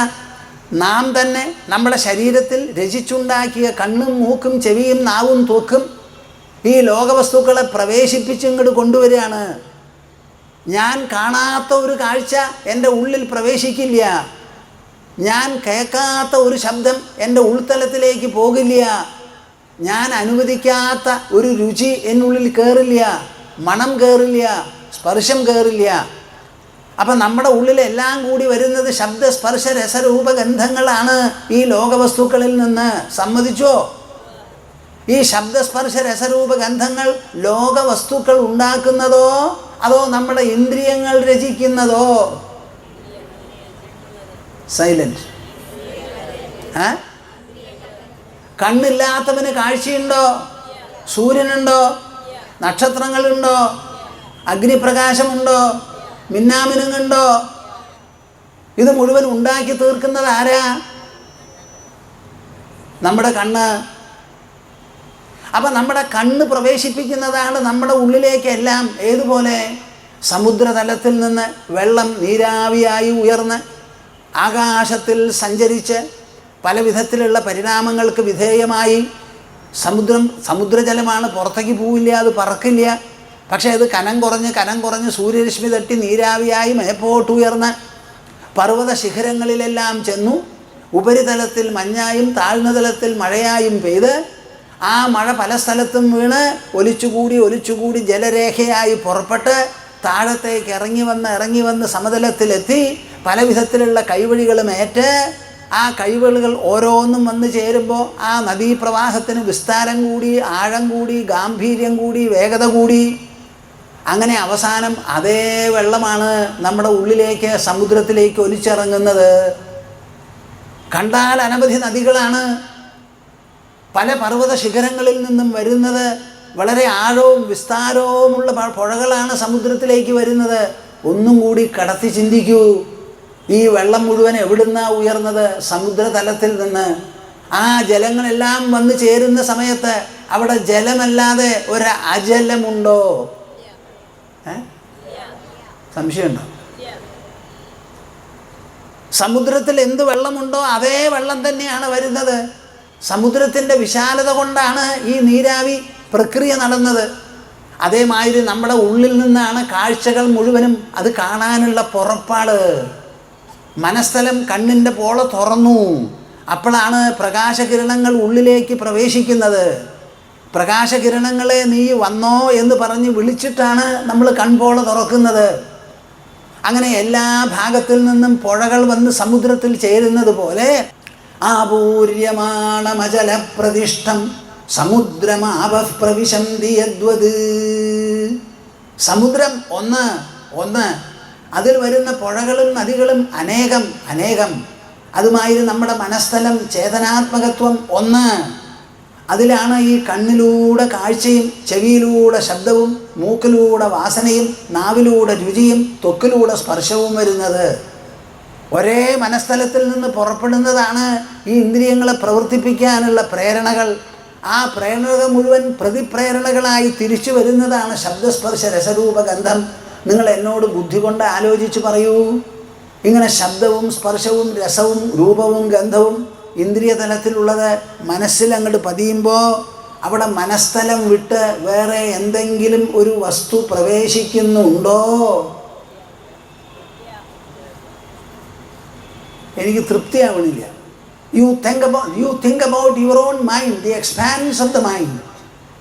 The mind motivates all the sensory organs, as a result of which the senses become active. And the activity and interaction seemingly of the senses result in different types of sensations. These sensations are there only in the level of the senses. They have to come down deeply. Leaving the sensory plane, all these impressions enter the mind plane. When they enter the mind plane, please tell me whether the eye goes into the mind. കണ്ണ് മനസ്സിലേക്ക് ഇറങ്ങി ചെല്ലുന്നുണ്ടോ? കണ്ണിൽ വന്ന് തട്ടി പ്രകാശകിരണങ്ങൾ. ആ പ്രകാശകിരണങ്ങളുടെ പ്രതിഫലനം മനസ്സിലുണ്ടാവുകയാണ്. ആ മനസ്സിലുണ്ടാവുന്ന പ്രതിഫലനം മാനസമോ അതോ നേത്രജമോ? വാക്ക് മനസ്സിലായോ? മനസ്ഥലത്തിലാണല്ലോ ഈ പ്രക്രിയ ഉണ്ടാവുന്നത്. ആ പ്രക്രിയ ഉണ്ടാകുന്ന സമയത്ത് അവിടെ മനസ്സല്ലാതെ വേറെ ഒരു വസ്തു ഉണ്ടോ? സമുദ്രത്തിൽ പ്രവേശിക്കുന്ന നദികൾ മുഴുവൻ സമുദ്രജലം തന്നെ നീരാവിയായി പോയി പല സ്ഥലങ്ങളിലും മഴയും മഞ്ഞുമായി പെയ്ത് ഒഴുകി വരുന്ന സാധനമല്ലേ ഈ ജലം? അതിൻ്റെ ജലത്വത്തിന് വല്ല മാറ്റവുമുണ്ടോ? അതുമാതിരി മനസ്ഥലത്തിലുള്ള സ്പന്ദനങ്ങൾക്ക് മനസ്സല്ലാതെ ഏതെങ്കിലും ഒരു ദ്വിതീയ വസ്തു അവിടെ പ്രവേശിക്കുന്നുണ്ടോ? പിന്നെ എന്താ നിങ്ങളുടെ പരിഭ്രമം? എന്തിനെ ചൊല്ലിയിട്ടാ പരിഭ്രമം? പരിഭ്രമം വിടൂ, ആലോചിക്കൂ, ചിന്തിക്കൂ, മനസ്ഥലത്തിൽ ഇറങ്ങി നോക്കൂ. സുഖം എന്ന് പറയുന്നത് എന്താണ്? അവിടെ പുതിയ ഒരു പ്രോഡക്റ്റ്, ഒരു സാധനം, ഒരു ഉൽപ്പന്നം അവിടെ വരുന്നുണ്ടോ? അതോ മനസ്സിൻ്റെ തന്നെ രചനാവിശേഷമോ? അത് ദുഃഖവും അത് തന്നെയാണ്. നിങ്ങൾ എപ്പോൾ പറയണോ ഞാൻ ദുഃഖി എന്ന് പറയുമ്പോൾ ആരാണ് ഈ ദുഃഖിയാവുന്നത്? ഞാൻ. ആരാണ് സുഖിയാവുന്നത്? ഞാൻ. രണ്ടിലും ഉള്ളതല്ലേ ഞാൻ. അപ്പം ഞാൻ സുഖിയാണെങ്കിൽ പിന്നെ എങ്ങനെ ദുഃഖിയാവും? അപ്പം ഞാൻ സുഖം അനുഭവിക്കുന്നേ ഉള്ളൂ. അനുഭവിക്കുന്ന സുഖം ഞാനല്ല, അനുഭവിയാണ് ഞാൻ. അപ്പം സുഖം വിട്ടു ദുഃഖം അനുഭവിച്ചു, ദുഃഖം വിട്ടു സുഖം അനുഭവിച്ചു. ഈ രണ്ട് അനുഭവങ്ങളിൽ നിന്നും വ്യക്തമാവുന്നില്ലേ അനുഭവിക്കുന്ന ഞാൻ അന്യനാണെന്ന്? പിന്നെ എന്താ നിങ്ങൾക്ക് ഭയം? ദുഃഖം വന്നു പോയി, സുഖം വന്നു പോയി, ഞാനോ വരണൂല്ല പോണൂല്ല, അവിടെ ഇരിക്കണു, മിണ്ടാൻ്റെ അങ്ങോട്ട് ഇരുന്ന് കൊടുക്കൂ. എത്ര സുഖം വേണമെങ്കിൽ സുഖമേ വാ, ദുഃഖമേ വാ, എന്നിട്ട് പോ. എന്നിട്ട് പോ. നിനക്ക് വരാണ്ടിരിക്കാനും പറ്റില്ല, പോകാതിരിക്കാനും പറ്റില്ല. നീ വന്നോ പോയിക്കോ, ഞാൻ വരാൻ പോണില്ല, ഞാൻ എൻ്റെ പാട്ടിലിരിക്കും. നിനക്ക് വരാനും പോകാനും മാക്സിമം പരമാവധി ഞാൻ അനുവദിക്കാമെന്ന് മാത്രം. അങ്ങനെ ഇരിക്കണപ്പാ. ഇതിന് നിങ്ങൾക്ക് എവിടെ പോകണം? ഈ അറിവിന് എവിടെ പോകണം? എവിടെയാണ് നിങ്ങൾക്ക് പോകേണ്ടത്? ഇരുന്ന ഇരുത്തിൽ അകത്ത് നോക്കി കണ്ടുപിടിക്കൂ. ഇതാണ് നമുക്ക് ആവശ്യം. ആപൂര്യമാണമചലപ്രതിഷ്ഠം സമുദ്രമാപഃ പ്രവിശന്തി യദ്വത്. സമുദ്രത്തിനെ എങ്ങനെയാണോ പല പുഴകളും ഒഴുകി വന്ന് പ്രവേശിക്കുന്നത്, തദ്വത് കാമായം പ്രവിശന്തി സർവേ, അതേപോലെ ആയിരിക്കണം ഈ ലോകവസ്തുക്കളുടെ സമ്പർക്ക ഫലങ്ങൾ നമ്മുടെ ഉള്ളിൽ മനസ്ഥലത്തിൽ പ്രവേശിക്കുന്നത്. ഒരൊറ്റ പ്രവേശം കൊണ്ടും നിങ്ങൾക്ക് അണുമാത്രം വ്യതിയാനം സംഭവിക്കുന്നില്ല. എത്ര സുഖം അനുഭവിച്ചാലും നിങ്ങൾ സുഖമനുഭവിക്കുന്ന ഞാനായിട്ടാണ് നിൽക്കുന്നത്. എത്ര ദുഃഖം അനുഭവിച്ചാലും ആ ദുഃഖത്തിൽ നിന്ന് അന്യനായ ഞാനായിട്ടാണ് നമ്മൾ നിൽക്കുന്നത്. അപ്പോൾ ലോകവസ്തുക്കളെല്ലാം തന്നെ സമുദ്രത്തിൽ പുഴകൾ പ്രവേശിക്കുന്നത് പോലെ പ്രവേശിച്ച് ഒരു തരത്തിലുള്ള വ്യതിചലനമോ വ്യതിയാനമോ പരിണാമമോ വരുത്താതെ ഇരിക്കുന്നത് ആരോ, ആ ആളാണ് സ ശാന്തിമാപ്നോതി ന കാമകാമി. ആ ആൾക്കാണ് ശാന്തി. ഈ ശാന്തി എപ്പോഴാണ് നമുക്ക് അനുഭവപ്പെടുക? ലോകത്തിൽ വ്യവഹാര ലഗ്നരായിട്ടിരിക്കുമ്പോഴാണ്. കാട്ടിലേക്ക് പോയി ഗുഹയിലിരുന്ന് തപസ് ചെയ്യുമ്പോഴല്ല, ലോകത്തിൽ വ്യവഹരിച്ചു കൊണ്ടിരിക്കുമ്പോൾ ഈ ലോകവസ്തുക്കളൊന്നും എന്നിൽ പ്രവേശിക്കുന്നില്ല. എൻ്റെ മനസ്സിലുള്ള പ്രേരണ കൊണ്ടാണ് ശരീരത്തിലുള്ള ഇന്ദ്രിയങ്ങൾ സജീവമായത്. ആ ഇന്ദ്രിയങ്ങൾക്കൊരു സ്ഥാനഭ്രംശവുമില്ല. കണ്ണിൻ്റെ സ്ഥാനത്ത്, ചെവിയുടെ സ്ഥാനത്ത്, മൂക്കിൻ്റെ സ്ഥാനത്ത്, നാവ് അതിൻ്റെ സ്ഥാനത്ത്, ത്വക്ക് സർവത്ര, അതിനൊരു സ്ഥാനഭ്രംശവുമില്ല. വസ്തുക്കളോ അവ സ്പർശിക്കുകയാണ്. പ്രകാശ സാന്നിധ്യത്തിൽ, ആകാശ സാന്നിധ്യത്തിൽ ഓരോന്നും നമ്മുടെ ശരീരത്തിൽ വന്ന് അണയണു, സ്പർശമുണ്ടാക്കണു. അനുഭവങ്ങളൊക്കെ മാനസമാണ്. ആ മനോജന്യമായ അനുഭവങ്ങളെല്ലാം തന്നെ പുഴകൾ സമുദ്രത്തിലേക്ക് പ്രവേശിക്കുന്ന പോലെയാണ് എന്ന് വിചാരിച്ച് ഒരു കുലുക്കവുമില്ലാതെ, ഒരു മാറ്റവുമില്ലാതെ, ഒരു ക്ഷോഭവുമില്ലാതെ നൈശ്ചല്യത്തോടുകൂടി, പോയസോടുകൂടി, ക്ഷമയോടുകൂടി ഇരിക്കുന്നവനാണ്. എല്ലാം അനുവദിച്ചുകൊണ്ട് സ്വതന്ത്രമായ ഒരു വ്യക്തിത്വത്തോടുകൂടി സഞ്ചരിച്ച് പ്രവർത്തിച്ച് വിരാജിക്കുന്നവനാണ് ശരിയായ ജീവൻ മുക്തൻ. അവനാണ് പ്രബുദ്ധൻ, അവനാണ് നരകേസരി, അവനാണ് അനുത്തമനായ മനുഷ്യൻ, അവനാണ് മാതൃക, അവനാണ് മനുഷ്യ സുന്ദരൻ. ഈ പ്രഭാവം മുഴുവനും തത്വവിചാരം കൊണ്ട് വേണം നമുക്ക് കിട്ടാൻ, ബുദ്ധിയുടെ പ്രവർത്തനം കൊണ്ട് വേണം നമുക്ക് കിട്ടാൻ. 8ാമത്തെ ശ്ലോകം. അഹം കർത്തേത്യഹം മാന മഹാകൃഷ്ണാഹിദംശിതഃ നാഹം കർത്തേതി വിശ്വാസ അമൃതം പീത്വാ സുഖീ ഭവ. ഈ ശ്ലോകത്തിലേക്ക് അങ്ങോട്ട് പോകാൻ എൻ്റെ മനസ്സ് സമ്മതിക്കുന്നില്ല. നിങ്ങളെല്ലാവരും എൻ്റെ കൂടെ വരുമോ എന്നിങ്ങനെ ഒരു ചെറിയ ആശങ്കയും തോന്നുകയാണ്. ഇതെല്ലാം തന്നെക്കുറിച്ചുള്ള പാട്ടാണ്, അവനവനെക്കുറിച്ചുള്ള പാട്ടാണ്. അഹം കർത്തേത്യഹം മാന. വായിക്കൂ. അഹം കർത്തേത്യഹം മാന മഹാകൃഷ്ണാഹിദംശിതഃ നാഹം കർത്തേതി വിശ്വാസ അമൃതം പീത്വാ സുഖീ ഭവ. ഒരൊറ്റാള് ചോദിക്കരുത് എന്താണ് ഈ അഷ്ടാവക്ര സംഹിത പറയണത് എന്ന്. നിങ്ങളെല്ലാവരും സുഖിയായിരിക്കൂ എന്നാ പറയണത്. ഈ ഉപദേശം വേണോ നിങ്ങൾക്ക്? വേണ്ടേ? ആരാ പറയുക? അമൃതം പീത്വാ സുഖീ ഭവ. കൊക്കോക്കോല കുടിച്ച് ഓടി നടക്കൂ എന്നല്ല അവിടെ പറയുന്നത്. അമൃതം കുടിച്ച് സുഖിയായിട്ടിരിക്കൂ എന്നാ പറയണത്. ആ അമൃതം എവിടുന്ന് ഉണ്ടാക്കണം? നമ്മുടെ ഉള്ളിൽ. അഹം കർത്തേത്യഹം മാന മഹാകൃഷ്ണാഹിദംശിതഃ. നിങ്ങളെല്ലാവരും തന്നെ ജനക മഹാരാജാവേ വലിയ മഹാകൃഷ്ണ സർപ്പത്തിൻ്റെ കടിയേറ്റിരിക്കുകയാണ്. നമ്മൾ ഭയപ്പെടുന്നത് കൃഷ്ണസർപ്പം, കറുത്തൊരു പാമ്പുണ്ട്, ഒരു സർപ്പം പുറത്ത് ഇവിടെയെങ്കിലും നമുക്ക് കാണാൻ നിങ്ങളാരും കണ്ടിട്ടേ ഉണ്ടാവില്ല. അങ്ങനെ ഒരു കൃഷ്ണസർപ്പത്തെയാണ് നമ്മൾ പേടിക്കുന്നത്. സത്യം എവിടെയാ? നിങ്ങൾ കൃഷ്ണസർപ്പം കടിച്ച് ആ കടിപ്പാടേറ്റ ആ വിഷം കൊണ്ട് ഇങ്ങനെ കിടക്കുക. മഹാകൃഷ്ണാഹിദംശിതഃ. നോക്കൂ, ആ സത്യം മനസ്സിലാക്കാൻ വേണ്ടി കഠിനമായ ഒരു ഫലം ഉണ്ടാക്കണം എന്ന് വിചാരിച്ച് കൃഷ്ണസർപ്പത്തിനെ അവതരിപ്പിക്കുന്നു. ആര്? അഷ്ടാവക്ര മഹർഷി. നമ്മളുടെ എല്ലാവരുടെയും മനസ്സ്, നിങ്ങളുടെ ഓരോരുത്തരുടെയും മനസ്സ് മഹാകൃഷ്ണ സർപ്പം കടിച്ച വിഷമേറ്റ് അങ്ങനെ കിടക്കുകയാണ്. ആ കിടപ്പിൽ നിന്ന് എന്തെങ്കിലും മോചനം കിട്ടണമെങ്കിലോ നാഹം കർത്തേതി വിശ്വാസ അമൃതം, വിശ്വാസാമൃതം. ഞാൻ ഒരു തരത്തിലും കർത്താവല്ല. ഞാൻ ശരീരമല്ല, മനസ്സല്ല, ബുദ്ധിയല്ല. എനിക്കിതെല്ലാം ഉണ്ട് എന്നുള്ളത് വാസ്തവമാണ്. പക്ഷേ ഞാനിതല്ല, അഹങ്കാരവുമല്ല. അങ്ങനെ ഭൗതിക സംഘാതമായ ശരീരം വിട്ട് സൈക്കോ ഇൻ്റലക്ച്വൽ ആ സ്ഫിയറിലുള്ള മനസ്സും ബുദ്ധിയും അതും വിട്ട് അഹങ്കാരവും വിട്ട് അതിൻ്റെ അപ്പുറത്തുള്ള ഒരു വിശേഷപ്പെട്ട അധിഷ്ഠാനമാണ്. ആ അധിഷ്ഠാനത്തിൽ ഒരു വിധത്തിലുള്ള പ്രവൃത്തിയും നടക്കുന്നില്ല. പ്രവൃത്തിയുടെ ഫലങ്ങളും അവിടെ വന്ന് തട്ടുന്നില്ല, ഏശുന്നില്ല. ഞാൻ എന്ന് പറയുമ്പോൾ മറ്റെല്ലാറ്റിനെയും എൻ്റെ ആയിട്ടാണ് ഞാൻ പറയുന്നത്. എൻ്റെ ശരീരം, എൻ്റെ ദുഃഖം, എൻ്റെ സുഖം, എൻ്റെ മകൻ, എൻ്റെ ഭാര്യ, എൻ്റെ ഭർത്താവ്, എൻ്റെ വീട്, എൻ്റെ സമ്പാദ്യം, എൻ്റെ പെൻഷൻ.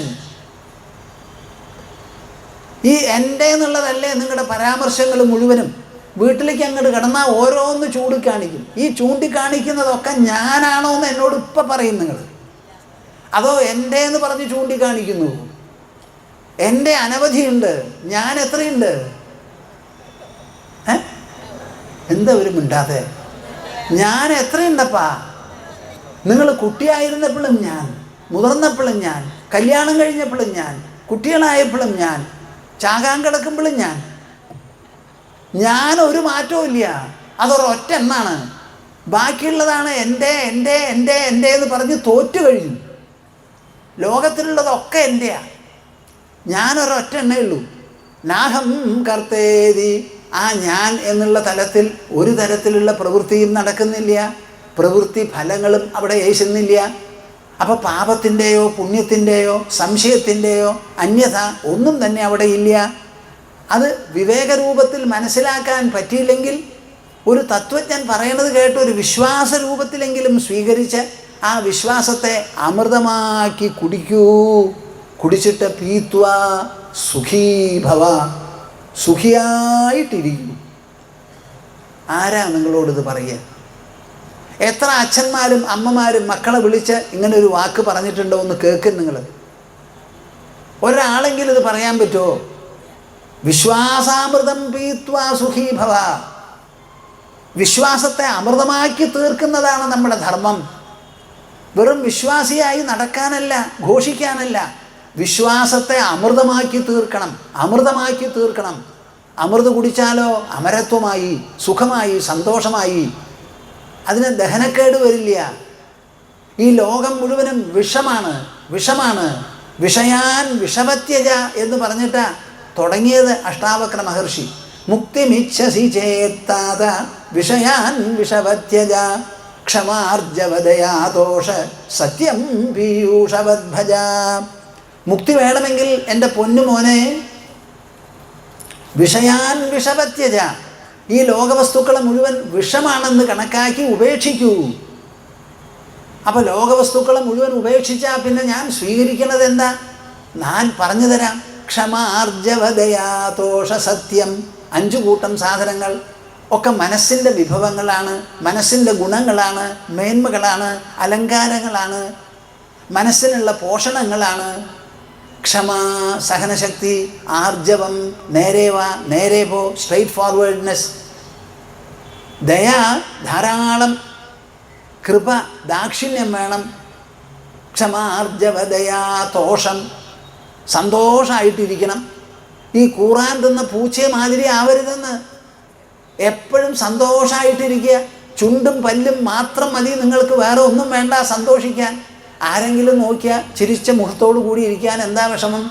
നിങ്ങൾ ചിരിക്കുന്നത് മാത്രം ഒരു അഭ്യാസമായിട്ട് എടുത്തോളൂ ഇന്ന് മുതൽക്ക്. എപ്പോൾ നോക്കിയാലും ഞാൻ കുലുങ്ങില്ല, ചിരിക്കും. ചിരിക്കാൻ എന്ത് വേണം? നിങ്ങൾ ചിരിച്ചാൽ നിങ്ങൾക്കും സന്തോഷം, കാണുന്നവർക്കും സന്തോഷം.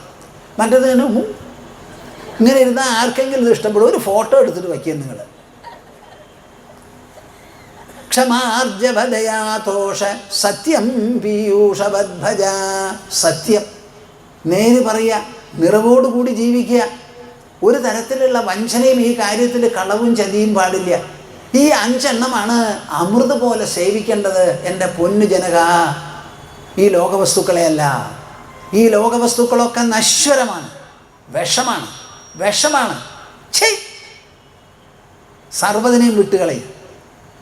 ക്ഷമാർജവദയാതോഷ സത്യം പീയൂഷവദ്ഭജ. എന്തുകൊണ്ടാണ് നമ്മുടെ ഭാരതത്തിൽ ഈ സനാതനധർമ്മം സനാതനമായിട്ട് വാഴുന്നത്? ഇങ്ങനെയുള്ള സത്യങ്ങൾ പതക്കങ്ങൾ പോലെ മനുഷ്യരിൽ ചാർത്തിയത് കൊണ്ട്. ഹിന്ദുമതം ഒരു മതമല്ല, എന്നാൽ ശരിക്കും മതമാണ്. മതം എന്നുള്ള വാക്കിനർത്ഥം അഭിപ്രായം എന്നാണ്. ഈ ഉൾമേഖലയിൽ ഇറങ്ങിച്ചെന്ന് തപസ് ചെയ്ത് ചിരകാലാഭ്യാസം അനുഷ്ഠിച്ച് ലോകത്തിൽ നിന്ന് ഒതുങ്ങി ജീവിച്ച് തൻ്റെ ഉൾമണ്ഡലത്തിൽ മുങ്ങി വിഹരിച്ച് അവസാനം അവിടെയുള്ള അമൃതേറ്റ് അമൃതന്മാരായി തീർന്ന മഹാത്മാക്കൾ എന്നേക്കുമായി ജനങ്ങളെ ഉദ്ബോധിപ്പിച്ച ഉൾ സത്യങ്ങളാണ് നമ്മുടെ സനാതനധർമ്മം. അത് തുറന്നിട്ടിരിക്കുകയാണ്. ആർക്ക് വേണമെങ്കിൽ പരിശോധിക്കാം, ഗവേഷണം നടത്താം, സ്വയം വ്യക്തിമുദ്ര പതിപ്പിക്കൂ. ഇത് ശരിയാണ് എന്ന് പറഞ്ഞ് ഞാൻ പറയണു നിങ്ങൾ കേൾക്കണു എന്നുള്ളതല്ല ഇവിടെ വിഷയം. ഞാൻ പറയണു നിങ്ങളെല്ലാവരും കേൾക്കൂ എന്നല്ല ഇവിടെ ആവശ്യം. കൃഷ്ണൻ ഭഗവത്ഗീതയിൽ ഉപദേശിക്കുമ്പോൾ ആദ്യം തന്നെ പറയുന്നത് തത്വദർശിഭിഹി എന്ന് പറഞ്ഞാൽ തുടങ്ങുന്നത്. നാസതോ വിദ്യതേ ഭാവോ നാഭാവോ വിദ്യതേ സദഃ ഉഭയോരപി ദൃഷ്ടോന്തഃ തു അനയോസ്തത്വദർശിഭിഹി. തത്വദർശികൾ കണ്ടുപിടിച്ചിട്ടുണ്ട്. അപ്പാ അർജുന, എന്ത് കണ്ടുപിടിച്ചിട്ടുണ്ട്? സത്തും അസത്തും തമ്മിലുള്ള വ്യത്യാസം. സത്ത് ഒരു കാലത്തും ഇല്ലാതെയാവില്ല, അസത്ത് ഒരിക്കലും ഉണ്ടാവുകയില്ല. ഇങ്ങനെ സത്തും അസത്തും തമ്മിലുള്ള വ്യത്യാസം പഴയ കാലം മുതൽക്ക് തന്നെ തത്വം കൂലങ്കഷമായി പരിശോധിച്ച് കണ്ടുപിടിച്ച് ദർശിച്ച് അനുഭവസിദ്ധമാക്കി യുക്തിസഹമായി പരിശോധിച്ച് എല്ലാം തെളിഞ്ഞതിന് ശേഷം ലോകത്തിന് വേണ്ടി പ്രഖ്യാപിച്ച മഹാത്മാക്കൾ പറഞ്ഞിരിക്കുകയാണ് സത്തും അസത്തും തമ്മിലുള്ള വ്യത്യാസം. ഇങ്ങനെയാണ് കൃഷ്ണൻ തുടങ്ങുന്നത്. കേൾക്കുന്നുണ്ടോ നിങ്ങൾ? ഇവിടെ ആരെന്ത് പറഞ്ഞിട്ടുണ്ടെങ്കിലും നമ്മുടെ പ്രകാശം ലൈറ്റിൻ്റെ സ്പീഡ് നിശ്ചയിച്ചിട്ടുണ്ട്. 2220 യോജനയാണ് അത് നടക്കണത്, സഞ്ചരിക്കണത് എന്നൊക്കെ. അപ്പം പറയണത് സ്മര്യതേ എന്നാണ് ആചാര്യൻ പറയുന്നത്. ലൈറ്റിൻ്റെ സ്പീഡിനെ പറ്റി നമ്മുടെ രാജ്യത്തിൽ മഹാജനങ്ങൾ പറയുന്നത് ഇങ്ങനെയാണെന്നേ പറയുന്നുള്ളൂ. ഞാനാണ് പറയണതെന്ന് പറഞ്ഞിട്ടില്ല. എപ്പോഴാണിത് കണ്ടുപിടിച്ചത്? ഞാൻ അടുത്ത കാലത്ത് എനിക്ക് ഒരാളൊരു പ്രസംഗം അയച്ചു തന്നു. ഒരു സയൻറ്റിസ്റ്റ് ഗ്രൂപ്പ് അസംബ്ലി, ഡീറ്റെയിൽസ് എൻ്റെ കയ്യിലില്ല. ഒരു രാജീവ് മൽഹോത്ര എന്ന് പറഞ്ഞ ഒരാൾ സംസാരിക്കുകയാണ്. 40 കൊല്ലമായി ഞാൻ അമേരിക്കയിൽ ശാസ്ത്രജ്ഞനായി കഴിഞ്ഞുകൂടുന്നു. എനിക്ക് ഇന്ത്യയെ വളരെ ഇഷ്ടമാണ്. ഞാൻ ഇടയ്ക്കിടയ്ക്ക് 4 തവണ 5 തവണ ഒരു കൊല്ലത്തിൽ ഇന്ത്യയിൽ വരാറുണ്ട് എന്ന് പറഞ്ഞ് അദ്ദേഹം സംസാരിക്കുന്നതിൻ്റെ ഇടയിൽ പറയുകയാണ്, നമ്മുടെ ശാസ്ത്രങ്ങളെല്ലാം വളരെ വിശകലനം ചെയ്ത് വളരെ പ്രബുദ്ധമായി എഴുതിയിട്ടുള്ള ശാസ്ത്രങ്ങളാണ്. നമ്മുടെ ഭാരതീയരാണ് പൈ 3.1 എന്ന് പറഞ്ഞിട്ട് 4 അങ്ങനെയൊന്നുണ്ടല്ലോ. ആ പൈ എന്നുള്ള ഫിഗർ കണ്ടുപിടിച്ചത് നമ്മളാണ്. പ്രകാശത്തിൻ്റെ സ്പീഡ്, ലൈറ്റിൻ്റെ സ്പീഡ് ഇത്രയാണെന്ന് പറയുന്നു. ഇതൊക്കെ അവർ പറഞ്ഞിട്ടുള്ളത് അദ്ദേഹം പറയുകയാണ് വിത്ത് അമേസിങ് ആക്യുറസി എന്ന്. കേട്ടോ നിങ്ങൾ?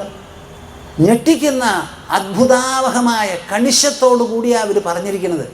പക്ഷേ എങ്ങനെ കണ്ടെത്തി ഈ സ്പീഡ് എന്നുള്ളത് നമുക്ക് മനസ്സിലാവില്ല. ഈ കണ്ടെത്താനായി നമ്മൾ ഉപയോഗിക്കുന്നത് ഒബ്ജക്റ്റീവ് എക്സ്പെരിമെൻറ്റ്സ് ആണ്. ടെലിസ്കോപ്പ് വെച്ചു, മൈക്രോസ്കോപ്പ് വെച്ചു, സൂക്ഷ്മമായി പരിശോധിച്ചു, ഓരോന്നിനെയും വികസിപ്പിച്ചു, കണ്ടു. കേൾക്കുന്നുണ്ടോ നിങ്ങൾ? എൻ്റെ കൂടെയുണ്ടോ? പക്ഷേ അവസാനം കാണുന്നത് മൈക്രോസ്കോപ്പോ മനുഷ്യൻ്റെ കണ്ണോ? അവിടെ മൈക്രോസ്കോപ്പ് ഉണ്ടോ ഇല്ലയോ എന്നുള്ളതിരിക്കട്ടെ, അവസാനം കാണുന്നത് എന്താ? കണ്ണിനെ കാണിക്കുന്നത് എന്താ? മനസ്സ്. അദ്ദേഹം പറയുകയാണ് അവരെങ്ങനെയാണത് കണ്ടെത്തിയത് എന്ന് പറയാൻ പറ്റില്ല.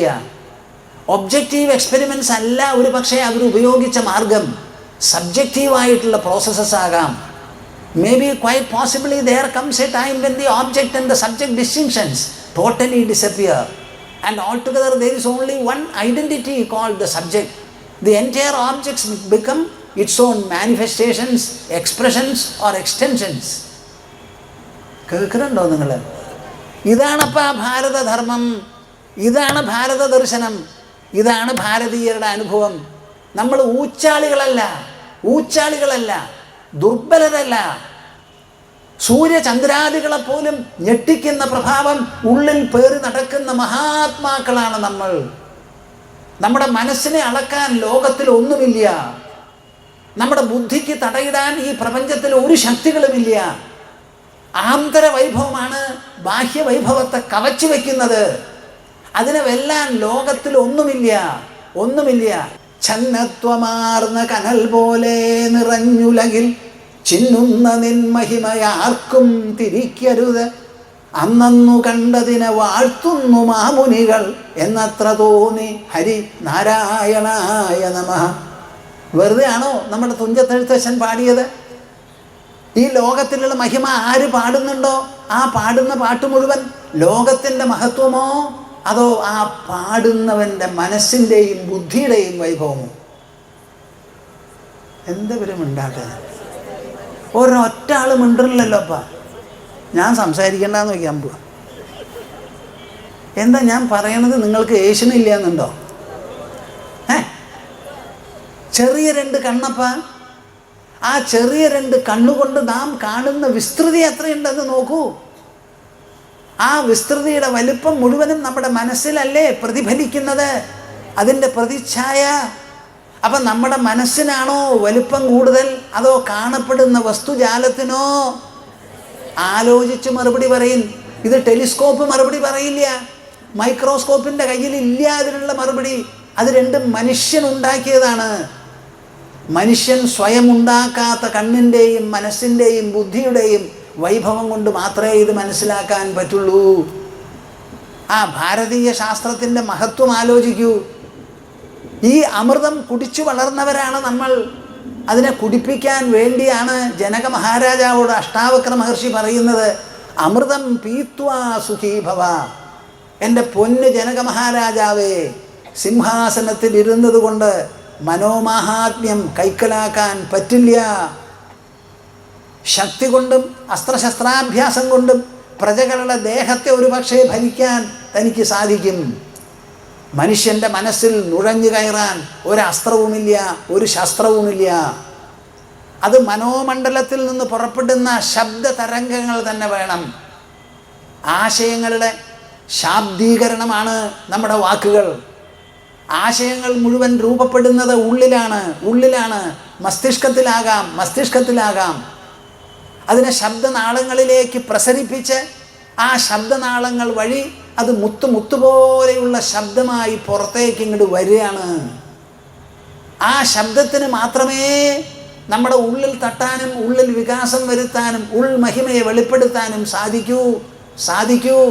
ആറ്റം ബോംബും ന്യൂക്ലിയർ ബോംബും പൊട്ടിച്ചാൽ തലമുറകളോളം തങ്ങി നിൽക്കുന്ന നശീകരണ സ്പന്ദനങ്ങളെ ഉണ്ടാവൂ. നാഗസാക്കി ഹിരോഷിമയിൽ ഇപ്പോഴുമുണ്ട് റേഡിയേഷണൽ ഇഫക്ട്സ്. അവിടുത്തെ കുട്ടികൾക്കും കാര്യങ്ങൾക്കും ഒക്കെ വിഷമം ഇപ്പോഴാണ്. ജപ്പാനിൽ ഒരു ന്യൂക്ലിയർ എക്സ്പ്ലോഷൻ ഉണ്ടായി, കേടുണ്ടായി. ആ പ്ലാന്റ് തന്നെ തകരാറായി. ആ തകരാറ് നിർത്താൻ ആരും ഉണ്ടായിരുന്നില്ല. അവസാനം ആ പ്ലാന്റിൽ ജോലി ചെയ്ത് റിട്ടയർ ചെയ്തിട്ടുള്ള ചില ആൾക്കാരെല്ലാവരും കൂടി ആ പ്രജകൾക്ക് ഇത്ര വലിയ പ്രസരണം ഉണ്ടാവുമല്ലോ, നശിക്കുമല്ലോ എന്ന് വിചാരിച്ച് അവർ സ്വയം റിസ്ക് ചെയ്ത് അതിൻ്റെ ഉള്ളിൽ പോയി അത് നിർത്തുകയാണ് അത്രേ ചെയ്തത്. അവിടെയും മനുഷ്യൻ്റെ മഹിമ വേണ്ടി വന്നു. അവൻ്റെ ശരീരത്തിൻ്റെ മഹിമയല്ല, മനസ്സിൻ്റെ മഹിമ, ബുദ്ധിയുടെ മഹിമ, പ്രജകളോടുള്ള സ്നേഹം, കാരുണ്യം, താദാത്മ്യം. കേൾക്കുന്നുണ്ടോ കൂട്ടരെ നിങ്ങൾ? മനുഷ്യൻ്റെ മനസ്സിനെ വെല്ലാൻ പ്രപഞ്ചത്തിൽ ഒരു സാധനവുമില്ല ഇവിടെ. എൻ്റെ ശരീരത്തിന് നിങ്ങൾ അടിക്കാം, ശിക്ഷിക്കാം, ബന്ധിക്കാം, പിടിച്ചിടാം. എൻ്റെ മനസ്സിനെ ബന്ധിക്കാൻ ലോകത്തിൽ എന്തെങ്കിലും ഉണ്ടോ എന്നതാ ഞാൻ ആഹ്വാനം ചെയ്യുന്നു. ഈ ശരീരത്തിൻ്റെ ഉള്ളിലുള്ള മനസ്സിനെ ബന്ധിക്കാൻ ഈ ലോകത്തിൽ ഏതെങ്കിലും ഒരു ഭിത്തിയോ ഒരു കല്ലോ ഒരു ശക്തിയോ ഒരു ന്യൂക്ലിയർ വെപ്പണോ ഉണ്ടെങ്കിൽ പറയും നിങ്ങൾ. നമ്മുടെ മനസ്സ് ചേതനാത്മകം, ശുദ്ധബോധാത്മകം. അത് ദ്രവ്യത്തെയും ഊർജത്തെയും വെല്ലുന്നത് ആ രണ്ട് കോശങ്ങളെയും വിട്ട് അതിക്രമിച്ച് അതിനപ്പുറം നിൽക്കുന്നതാണ്. പഞ്ചഭൂതങ്ങൾ ജഡം, ജഡം, insentient. I would like every one of you to understand that the entire material universe is absolutely inert and insentient to the core. Nothing in this world will be able to penetrate into my mental hemisphere, the spiritual and the consciousness hemisphere of my personality. Nothing in this world will be able to touch, penetrate, involve or transform. I remain the untransformable. I remain the unaffectable. I remain the unassailable. I remain the unconquerable, the unpreventable, the unexcellable. I cannot be excelled by anything in this world, my dear souls. Why don't you realize this and declare to the top of your voice? Let us start dancing and singing the song of the soul. നമ്മൾ ഈ ആത്മഗീതം പാടി തുള്ളിച്ചാടി ആനന്ദിക്കേണ്ടവരാണ്. ഈ ലോകപ്പാട്ട് കേട്ട് ലോകപ്പാട്ട് പാടി ഇത് പറയാനാണോ നമ്മൾ ജനിച്ചിരിക്കുന്നത്? മൃഗങ്ങൾ കരയട്ടെ, പക്ഷികൾ കരയട്ടെ, പാമ്പും കൂടി കരയട്ടെ, മനുഷ്യൻ കരയും. മനുഷ്യന് കരച്ചലോ? എന്തിനെ ചൊല്ലി? ആർക്ക് വേണ്ടി? എന്നിട്ട് എന്താണ് നമുക്ക് തൃപ്തിയും സന്തോഷവും ഉണ്ടാവുന്നത്? നാഹം കർത്തേതി വിശ്വാസാമൃതം പീത്വാ സുഖീ ഭവ. നിങ്ങളെല്ലാവരും ഈ അമൃത് കുറേശ്ശെങ്കിലും കുടിച്ച് സുഖമായിട്ട് ഇരിക്കണം എന്നാണ് വിചാരിക്കുന്നത് ഞാൻ. നിങ്ങളെല്ലാവരും ഇന്ന് സുഖമായിട്ട് കിടന്നുറങ്ങോ? ഉവ്വോ? ഒന്ന് കൈ പൊന്തിക്കാൻ ഉറങ്ങുന്നവരെ. നന്നായി. വിശ്വാസാമൃതം പീത്വ. നിങ്ങൾക്ക് അനുഭവിക്കണമെന്ന് ഞാൻ പറയുന്നില്ല, ആ വിശ്വാസമെങ്കിലും നിങ്ങൾക്കുണ്ടാവട്ടെ. പരമ്പരാഗതമായി നമ്മുടെ മാമുനികൾ പാടിയ പാട്ടാണത്. ഓരോരുത്തരും അനുഭവിച്ച്. ഞാൻ കൽക്കത്തയിൽ ജോലി ചെയ്തുകൊണ്ടിരുന്ന കാലത്ത് നമ്മുടെ ഗുരുവിനെ കണ്ട് അദ്ദേഹത്തിൻ്റെ അടുത്ത് ദീക്ഷ മേടിച്ച് തീവ്രമായി സാധന ചെയ്ത് കുറച്ച് കഴിഞ്ഞ് ശാസ്ത്രങ്ങളും പുസ്തകങ്ങളും വായിക്കാൻ ഇടവന്ന് അവസാനം ചെറുപ്പത്തിലേ ഉണ്ടായിരുന്ന ആ സന്യാസബുദ്ധി, ശങ്കരനുണ്ണി, വിധവയായിരിക്കുന്ന അമ്മ, വേറെ ഒരു സന്താനവുമില്ല, ആ പെറ്റ അമ്മയെ വിട്ട് എന്തോ ഒരു അന്വേഷണത്തിന് പോയി എന്ന് ചെറുപ്പകാലത്ത് ഞാൻ കേട്ടിട്ടുണ്ട്. അപ്പോൾ വിചാരിക്കും നല്ല കുടുംബസ്നേഹം, മനുഷ്യസ്നേഹം ഉണ്ടായിരുന്ന ഒരാളായിരുന്നു ഞാൻ. ഇപ്പോഴും അതെ. ഇപ്പോൾ കുടുംബമൊന്നുമില്ല, ഉള്ള സമയത്തും അവർ വരാതെ വരില്ലല്ലോ. അങ്ങനെ കുടുംബസ്നേഹമുള്ള ഒരു മനുഷ്യൻ, അമ്മ വിധവയാണെന്നറിഞ്ഞ് മറ്റ് സന്താനങ്ങളില്ലെന്ന് അറിഞ്ഞിട്ടും ആ അമ്മയെ വിട്ട് നർമ്മദാ നദീതീരത്തിലുള്ള ഒരു കുടീരത്തിൽ ഗോവിന്ദപാദനെ കാണാനായി കാൽനടയായി പോയ പോക്കുണ്ടല്ലോ. 1200 ചില്ലാനം കൊല്ലം മുമ്പ് നടന്ന സംഭവമാകാം. പക്ഷേ ഈ കുട്ടിയുടെ മനസ്സിൽ അത് നിത്യനൂതനമായി പ്രകാശിച്ചു. എന്താണ് ആ ഉണ്ണി അങ്ങോട്ട് പോവാൻ കാരണം? അപ്പോൾ പെറ്റമ്മയുടെ ആഹ്വാനം, അനാഥയായിട്ടുള്ള സ്ത്രീയുടെ നിർബന്ധം, ഇതിനെയെല്ലാം വിട്ട് മനുഷ്യ മനസ്സിനെ ആകർഷിക്കാനും ആഹ്വാനം ചെയ്യാനുമായി ഒരു ഉപരി സ്വാധീനമോ ഉപരി ലക്ഷ്യമോ ഉണ്ടോ? ഉണ്ടെങ്കിൽ അത് എന്ത് എന്നുള്ളൊരു വിചാരം എനിക്ക് ചെറുപ്പം മുതൽക്ക് തന്നെയുണ്ട്. ആ വിചാരം മൂത്ത് ഗുരുദീക്ഷയും സാധനയും എല്ലാമായി സ്വാനുഭവമായപ്പോഴാണ് സന്യാസിയായിട്ട് പുറത്തു വന്നത്. അത് വന്നത് മുതൽക്ക് എത്ര പേരുടെ ദുഃഖമാണ് കേൾക്കുന്നത്. ഒരു ദിവസം നമ്മുടെ ആശ്രമത്തിൽ ഒരു കുട്ടി മരിച്ചിട്ട് 10ാം ദിവസം വന്നിരിക്കുന്ന ഒരമ്മയും അച്ഛനും കുട്ടികളും എല്ലാവരുമായി, ബാക്കിയുള്ളവർ കുട്ടികളില്ല. എന്നിട്ട് നമസ്കരിച്ചിട്ട് ആ സ്ത്രീ എന്നോട് പറയുക, I want my son back. എനിക്ക് എൻ്റെ മകനെ തിരിച്ചു കിട്ടണമെന്ന് പറഞ്ഞ് ഒരമ്മ നമ്മുടെ കാക്കൽ വന്ന് നമസ്കരിച്ചാൽ ഞങ്ങളെപ്പോലെയുള്ള മൊട്ടത്തലയന്മാർ എന്ത് ചെയ്യുമെന്ന് നിങ്ങൾ പറയും? എൻ്റെ മകനെ എനിക്ക് തിരിച്ചു കിട്ടണം എന്നൊരൊറ്റ വാക്കാ അവരുടെ നമസ്കാരം. അവരടുത്ത് സംസാരിച്ച് ഞാൻ വിചാരസരണിയിൽ കുറച്ചൊന്ന് എഴുതിയിട്ടുണ്ട്, എഴുതാമോ എന്ന് ചോദിച്ചു. അവർക്ക് എഴുത്തെഴുതി സമ്മതം മേടിച്ചിട്ടാണ് എഴുതിയത്, അല്ലെങ്കിൽ പേരെഴുതാറില്ല സ്വതവേ. നോക്കൂ, എത്ര ദുഃഖമാണ് ജനങ്ങൾ പറയുന്നത് കേൾക്കുന്നത്. അവരെ എല്ലാവരെയും കുറച്ചു നേരം സംസാരിപ്പിച്ച് ഞാൻ പറഞ്ഞ് നിങ്ങൾ സമാധാനിച്ച് ചിരിച്ചു വേണം പോവാമെന്ന് പറയും. പാവം എല്ലാവരും ചിരിച്ചുകൊണ്ടാണ് പോവുക. അങ്ങനെ ചിരിക്കാതെ പോയ ഒരാളും ഞങ്ങളുടെ ആശ്രമത്തിലില്ല. ദുഃഖം മനസ്സ് രചിക്കുന്നതാണ്. അതേ മനസ്സ് വേണം സുഖം രചിക്കാനും സുഖദുഃഖങ്ങൾക്ക് അതീതമായി തീരാനും. അതിനുള്ള അമൃതാണ് ഈ അഷ്ടാവക്ര ഗീത. ആ അമൃത് ഒരു വിശ്വാസ രൂപത്തിലെങ്കിലും നിങ്ങൾ കുടിച്ച് സന്തോഷമായി ഉന്മത്തരായി കിടന്നുറങ്ങും. ഒരൊറ്റ ആളും ഇവിടുന്ന് എണീക്കരുത്. നമ്മുടെ സംഘാടകന്മാർക്കൊരു മനസ്സിന് വിഷമം, സ്വാമിജി നിർത്തുമ്പോഴേക്കും എല്ലാവരും ഓടുകയാണ്. ഞാൻ നിർത്തിയിട്ടില്ല. ഞാൻ നിർത്തുമ്പോൾ സമാപന ഓങ്കാരം ജപിച്ചാലേ ഈ സദസ്സിൻ്റെ അവസാനമാവുള്ളൂ. ഒരു തപസ് എന്നുള്ള എനിക്ക് അതുവരെ നിങ്ങൾ ഇരിക്കൂ. അത്യാഹിതം എന്തെങ്കിലും ഉണ്ടെങ്കിൽ പകുതി ആളോ മറ്റോ എണീറ്റ് പോവാം, മുഴുവൻ ആളോ എണീറ്റ് പോകരുത്. അപ്പോഴും മനസ്സ് ഇവിടെ ഇട്ടിട്ട് വേണം പോവാൻ. ശരി. ശാന്തസ്വഭാവമജരാത്മകമേക സത്യം സംവിത്പദം നിരുപമം കലനാവിഹീനം അന്തർബഹിശ്ച ബഹുധാ വ്യവഹാര്യമാണം തദ്ദൈവമേവ മമ സർവം അഹം തദേവ പ്രബുദ്ധം വിമുക്തം വികാരാദിഹീനം പ്രസന്നം സദാ നിത്യബോധസ്വരൂപം പരം നിശ്ചലം നിർഗുണം സർവരൂപം ഭജേഹം സദാനുസ്മരാമി പ്രണൗമി. ഭജേഹം സദാനുസ്മരാമി പ്രണൗമി. ഹരി ഓം, ഹരി ഓം. എല്ലാവരും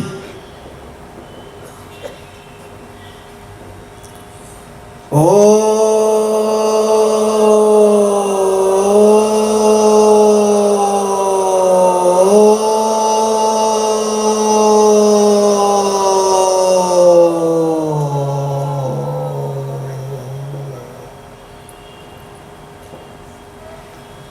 അമൃതപുത്രന്മാരും അമൃതപുത്രിമാരുമായി സന്തോഷമായി വാഴൂ. എല്ലാവർക്കും നിങ്ങളുടെ സുഖവും സന്തോഷവും അനുഭവപ്പെടട്ടെ കുറേശ്ശെങ്കിലും.